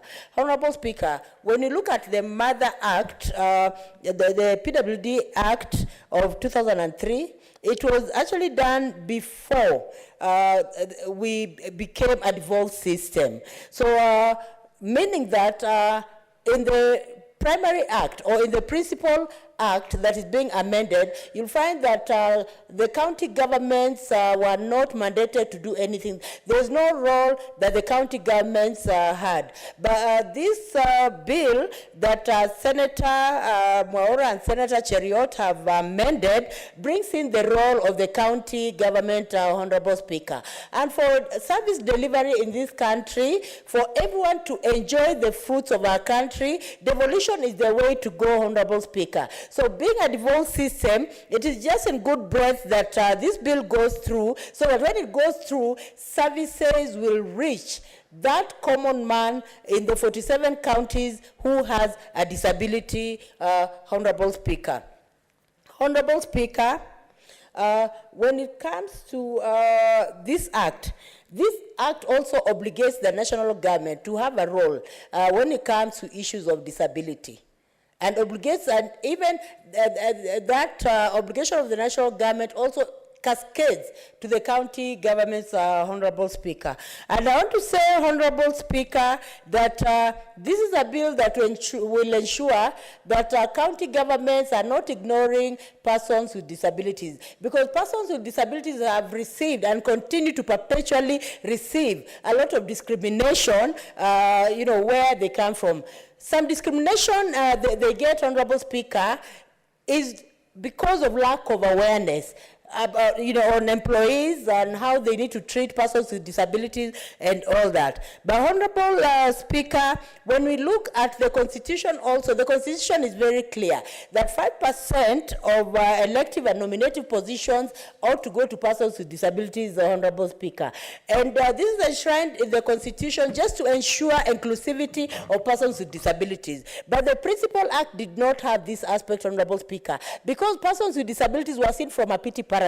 And it was unfortunate because they just feed on handouts and all that. They were not given a right to education. But this bill will ensure that persons with disabilities have a right to education.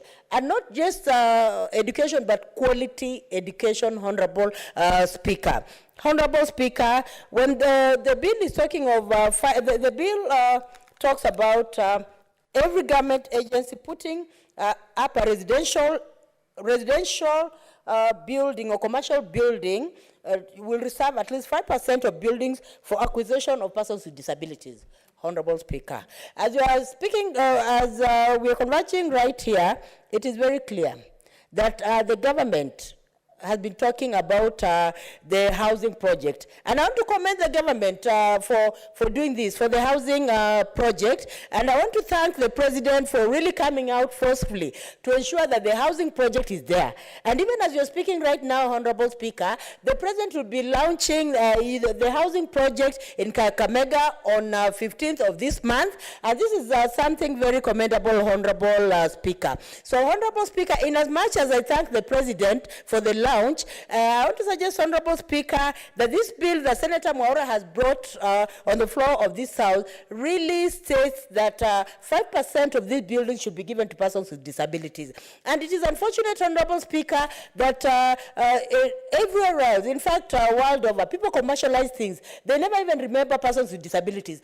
Persons with disabilities are among the poorest of the poorest in this world. And you'll find that when it comes to even housing, some of them do not have houses. Most of them cannot even acquire these houses. And Honorable Speaker, evidence is just all over, everywhere. Even when you drive out of the Senate, you'll find persons with disabilities on the streets carrying their babies. The women there are vulnerable. Some of them have even been raped in the night, Honorable Speaker. They have nowhere to go, so they have street families, Honorable Speaker. But this bill is talking of housing projects, so that 5% should be given, Honorable Speaker, to persons with disabilities. But the government needs to step in to ensure that those persons with disabilities who are not able to even afford the housing, they afford houses for them, Honorable Speaker, so that at least everyone has a roof above, over his head, Honorable Speaker. Because what persons with disabilities go through is harrowing, and sometimes other people do not really know the pains they go through and their families, Honorable Speaker. And according to this bill, Honorable Speaker, the bill also brings in the issue of employers, Honorable Speaker, employment. When it comes to employment, it is really a fact that persons with disabilities are not given pleasant employment, Honorable Speaker. Even when persons with disabilities have papers and they've made it, when it comes to employment, most of them are not accorded this kind of employment, Honorable Speaker. The kind of employment they're given most of the time is usually less with regard to their employment. And Honorable Speaker, this bill will see to it that persons with disabilities are given an opportunity for suitable employment, Honorable Speaker. Honorable Speaker, when it comes also to employment, persons with disabilities, according to this bill, will be exempted from tax. Honorable Speaker, as you're speaking, there are still persons with disabilities who are being taxed. But this bill comes into effect to ensure that all persons with disabilities who have an employment should not be taxed at all, Honorable Speaker. And the bill also brings in incentives for even employers of persons with disabilities. That when they employ persons with disabilities, there's also an incentive that they are given of 25%, tax exempt, so that they can continue, employing persons with disabilities. And Honorable Speaker, I would like to say on the floor of this House is that persons with disabilities are productive. Persons with disabilities can increase the GDP. Persons with disabilities can actually bring this country high in terms of economy. But what they lack is the opportunity, Honorable Speaker. Because you'll find that persons with disabilities have, papers, but they do not have anyone to hold their hands, Honorable Speaker. And I just want to say, to cite an example of a case we had in Migori, just with national cohesion, when we went there, we were interrogating about persons with disabilities in terms of being involved in the budgetary process. Honorable Speaker, it is painful to say on the floor of this House, but when it comes to budgetary allocation, what Migori says is that they have involved persons with disabilities because there has been a sign language interpreter, and because there are, advertisements in newspapers that the budget making process is going on. But Honorable Speaker, that is not involvement. Involvement means socioeconomic empowerment. Involvement means that counties should ensure when they're employing, when they're employing people in the county governments, yearly, persons with disabilities should be among those who are being employed, Honorable Speaker. Because I saw a lot of ridicule, even when we went to Migori to investigate about the plight of persons with disability, Honorable Speaker. And Honorable Speaker, when it comes to persons with disabilities, they should not be discriminated in terms of employment. When it comes to promotion, they should be promoted just like anybody else, Honorable Speaker. Because persons with disabilities rarely get promotion, Honorable Speaker. And you'll find also that even in organizations that concern persons with disabilities and also departments, government departments and other departments, you'll find the people at the helm are not persons with disabilities. They are other people. When it comes to political parties, Honorable Speaker, this bill will ensure that political parties are keen about representation of persons with disabilities. And as we're approaching elections right now, in fact, they're just at the corner, I want to really call upon parties to ensure that persons with disabilities are also represented in governance. Because, Honorable Speaker, when it comes to representation of persons with disabilities, they're excluded. Like in last elections, in 17 county assemblies, persons with disabilities were not there. Honorable Speaker, this bill will ensure that when it comes to persons with disabilities, they're on high-ranking jobs. They're also ambassadors. They're also PSs. They're also CSs. They're at all levels, Honorable Speaker. And when it comes to county budgets, they should ensure that a good amount of money also goes to development of persons with disabilities, Honorable Speaker. Honorable Speaker, even as we look at persons with disabilities, you'll find that most of them are not even at scholarly levels. But when it comes to retirement, Honorable Speaker, this bill will see to it that even scholars who, who are in academia retire 5 years above the normal, Honorable Speaker, because there's a policy that speaks on it. The policy says very clearly that other people in other jobs will retire at 60, but persons with disability will retire at 65. But in academia and other levels, they need to retire at 75, Honorable Speaker, because even for PWDs to reach that level, there are very few in the country, Honorable Speaker, and we have to tap on the knowledge we have. We have to tap on the potential they have, Honorable Speaker. And I want to cite an example of Professor Ndurumo. Professor Ndurumo is the father of sign language in this country, and he has a lot of information, Honorable Speaker, and he's even a senior lecturer. He's a professor at, he's a senior lecturer at Nairobi University. But, Honorable Speaker, when he's given retirement with all that knowledge, it will not help us as a country. So what he's saying, Honorable Speaker, is that there is need to ensure that persons with disabilities get value for actually being Kenya's, Honorable Speaker. And, Honorable Speaker, I want to say that even when it comes to reservation of employment, it should be practical. And also employers should report to Parliament how many people they've employed, persons with disabilities, at what cadre, and also in terms of promotion, how many have been promoted, and all that, Honorable Speaker. Because I'm talking, and Senator Mwaura can attest to this, that we carry the pains of persons with disabilities. Some of them have papers. They're just there. So they get into advocacy on issues of, disability, and yet if they're given an opportunity, even at managerial level, they can execute. If they're given an opportunity as researchers, they'll execute. If they're given opportunities just like anybody else, they can execute. They must not always be doing advocacy on persons with disabilities. In fact, advocacy is not a job. So, Honorable Speaker, this bill will ensure that actually persons with disabilities are given jobs. And also, Honorable Speaker, when it comes to even county governments, this bill will obligate county governments to actually come up with sustainable, the ways of ensuring that persons with disabilities are involved in the development plan, in development of the county, and also EACS. This bill obligates that EACS should be there. Honorable Speaker, when you're talking of EACS are very important. First of all, when you're talking about disability, they're important in terms of assessing children with disability, apart from assessing, identifying, and placement of children with disability, Honorable Speaker. Because as you're speaking right now, Honorable Speaker, when you go to the counties, you'll be shocked at what is happening, Honorable Speaker. I was in Lugari, Lubakanda Township the other time, and I found all children with disabilities lumped in one class. That is the deaf, the blind, the physical, and they're being taught with about 5 teachers in one classroom, Honorable Speaker. But you see, when this bill is effected, such things will not happen, because when it comes to infrastructure for persons with disability, children with disability, then county governments and the national government will be obligated to do that, Honorable Speaker. Kindly just allow me 3 minutes, kindly, Honorable Speaker, to talk about accessibility. Take 2. Thank you, Honorable Speaker, for allowing me. I would like to talk about accessibility of persons with disabilities in this country. And I must say it clearly, that, Honorable Speaker, this bill will ensure that when people are coming up with constructions, constructors will be obligated to also have accessibility for persons with disabilities, Honorable Speaker.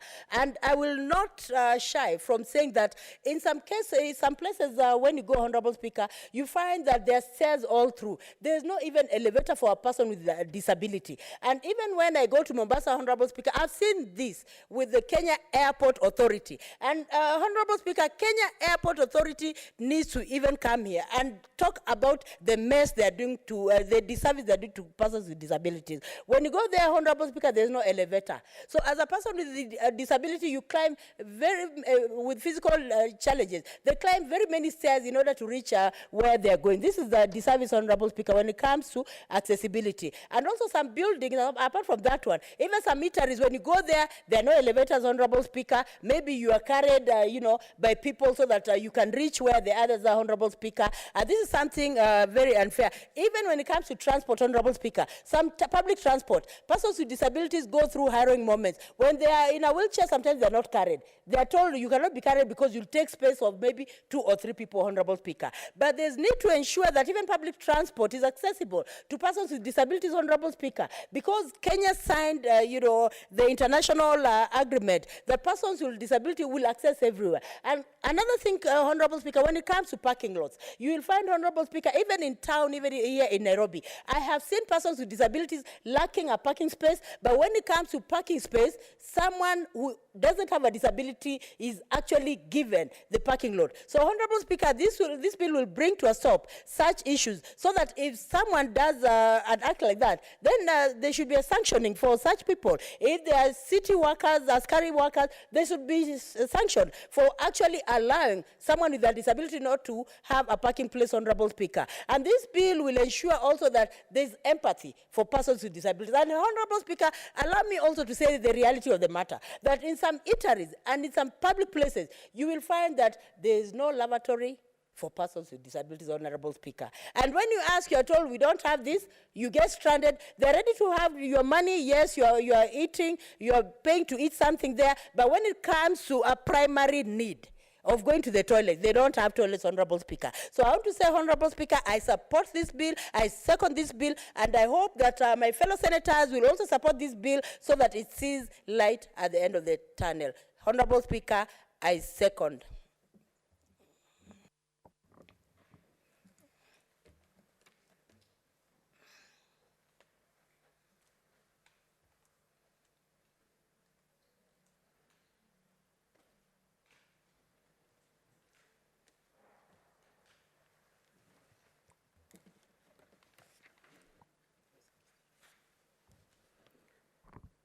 Honorable Senators, I propose the question, which is that the Persons with Disability Amendment Bill, Senate Bill number 29 of 2020, be read a second time.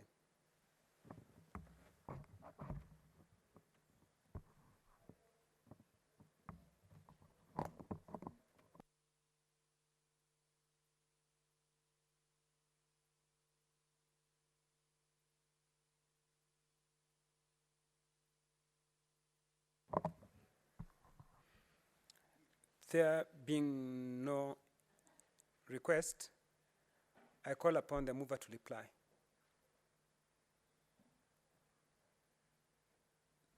I really want to say thank you very much for this opportunity to respond to reply to my bill. This bill has been extremely timely in ensuring that we have it on board. And by the way, I want to thank Senator Dr. Gertrude Musgrove. She is my comrade in arms, and we have fought this battle of inclusion with her. I think officially we can be called Mr. and Mrs. Disability in the Senate, because you know very well we are the ones who shout and parrot and say anything matters disability, because we believe in this cause.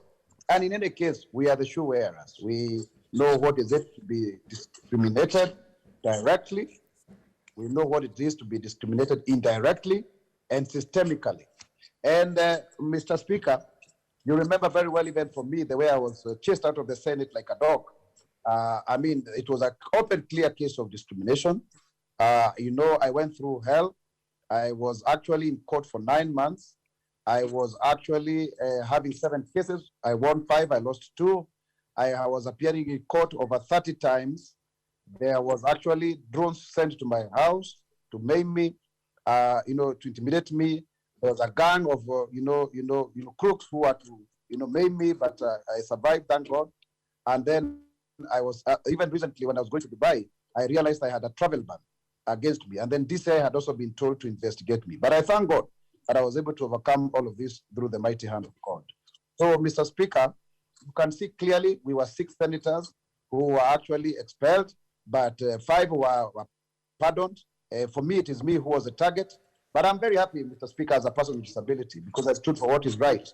I stood for what is right because I knew that, Mr. Speaker, if you don't fight for equal opportunity for all, even you cannot benefit from equal opportunity for persons with disabilities.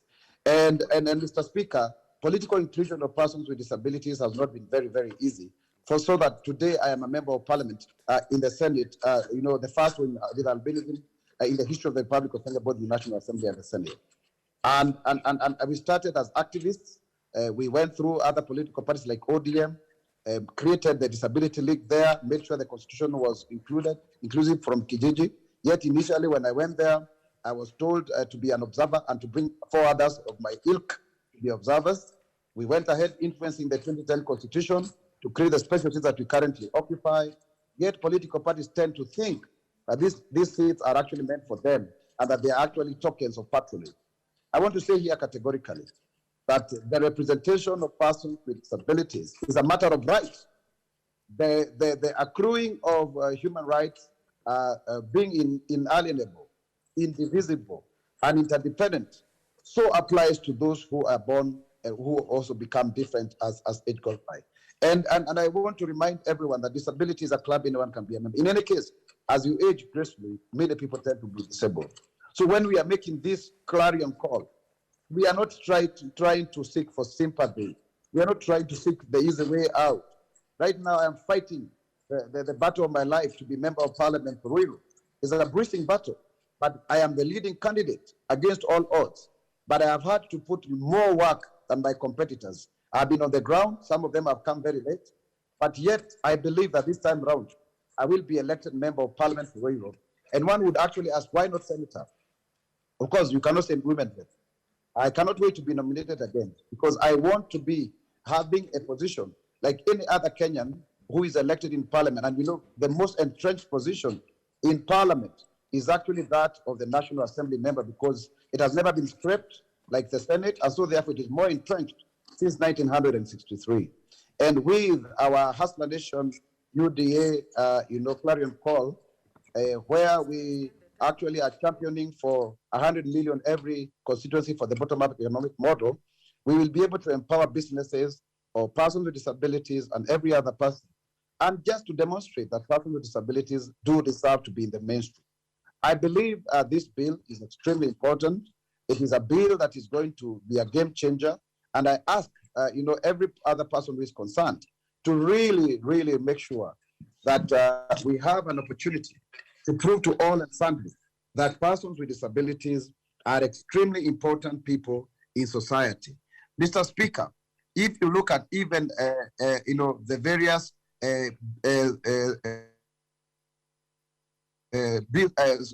provisions of law, I beg your pardon, in various, in this country, relating to persons with disabilities, the truth matter of the matter is the fact that most of them have not been properly, represented.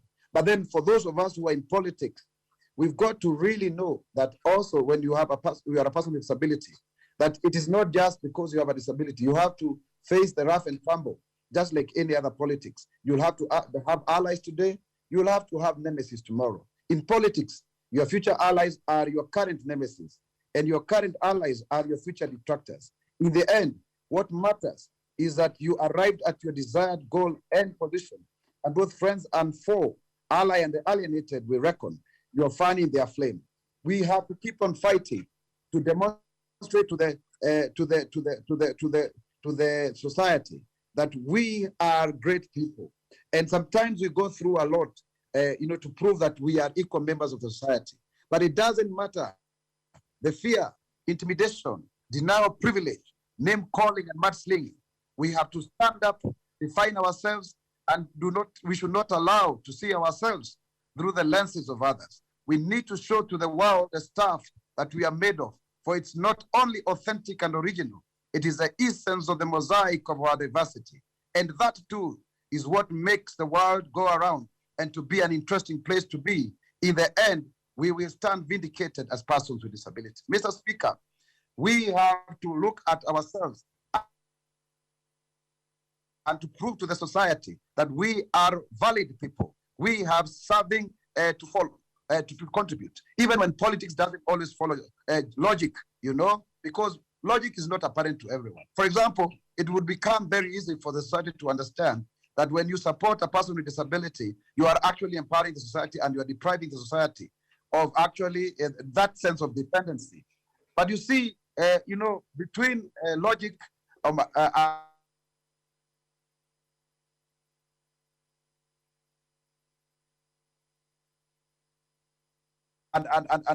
appearance, political speaker, to urge people, we have been discriminated, we have actually been thrown and tossed about, and we know for sure that we may have to pay a price and make sacrifices. But that is our journey, and we must move forward to believe, to fulfill our life's purpose, because we believe in ourselves towards our destiny. We have to stand up, we have to get up and make ourselves count, because the future belongs to the bold and courageous. We have to fan our flame. We have to ensure that we keep on preaching the gospel, of politics, and disability into politics, because politics is the informal that constitutes the formal. It is what makes those who people who get what, where, and how. It is the art of the possible. And when you sign up for politics, you actually inadvertently sign up to a life of exhibitionism and display. And, and it really sucks to the core. But you've got to keep on doing it to prove your worth and relevance, whether real or perceived. Because, of course,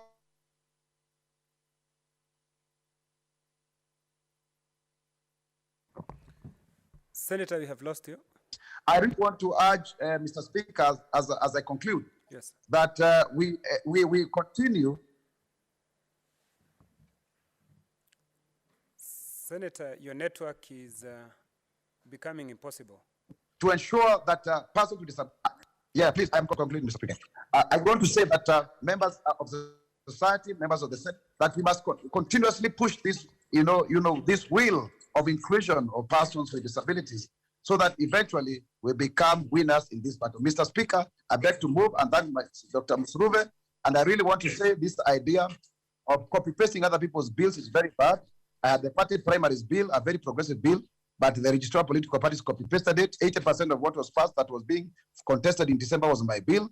But Haiduru, after 6 months, we'll introduce it, God willing, when we have been elected, and we move forward so that we have a robust debate to show indeed disability is not inability and nothing about us without. I beg to move and I thank you. So the reply.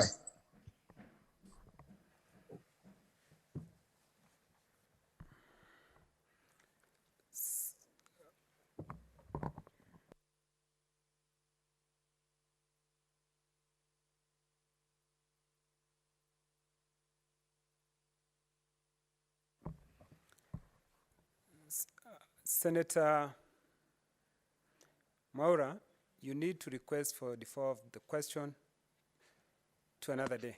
Sorry, Mr. Speaker. Mr. Speaker, looking at the ambience of the House and knowing very well that senators are very distinguished people, I beg that this question be deferred to a later date.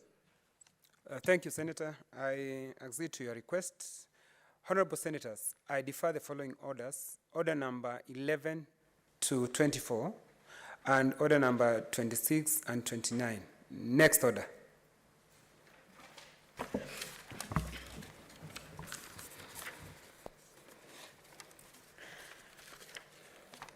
Order number 30, motion, adjournment of the Senate. Majority Leader. Thank you, Mr. Speaker, sir. I wish to move this motion the adjournment motion of the Senate, and that pursuant to Standing Orders 28 and 29, the Senate do adjourn until Thursday, 22nd March 2022. Mr. Speaker, I think this is fairly a straightforward motion, and it's a procedural motion. Mr. Speaker, this is as per the calendar of this Senate, and we have to follow the calendar of the Senate because it is what we have set as a House and also as a leadership to have a break for 1 week. And I hope this will be able to allow members to interact also and prepare themselves for upcoming election. I hope we will be able to do what we are required to do also during the recess as committees, especially there are so many reports that are pending and petitions. Mr. Speaker, I wish to stop here without making further comments on this because this is fairly a straightforward motion, and I would request Senator Kavindu to second. I thank you. Mr. Speaker, I second. This will give the senators an opportunity to go and reach out to their counties. Thank you. Honorable Senators, Honorable Senator, I propose the question, which is that pursuant to Standing Order 28 and 29, the Senate do adjourn until Tuesday, 22nd March 2022. Honorable Senator, it is now 6:17 p.m., time to adjourn the House. The Senate, therefore, stands adjourned until Tuesday, 22nd March 2022 at 2:30 p.m.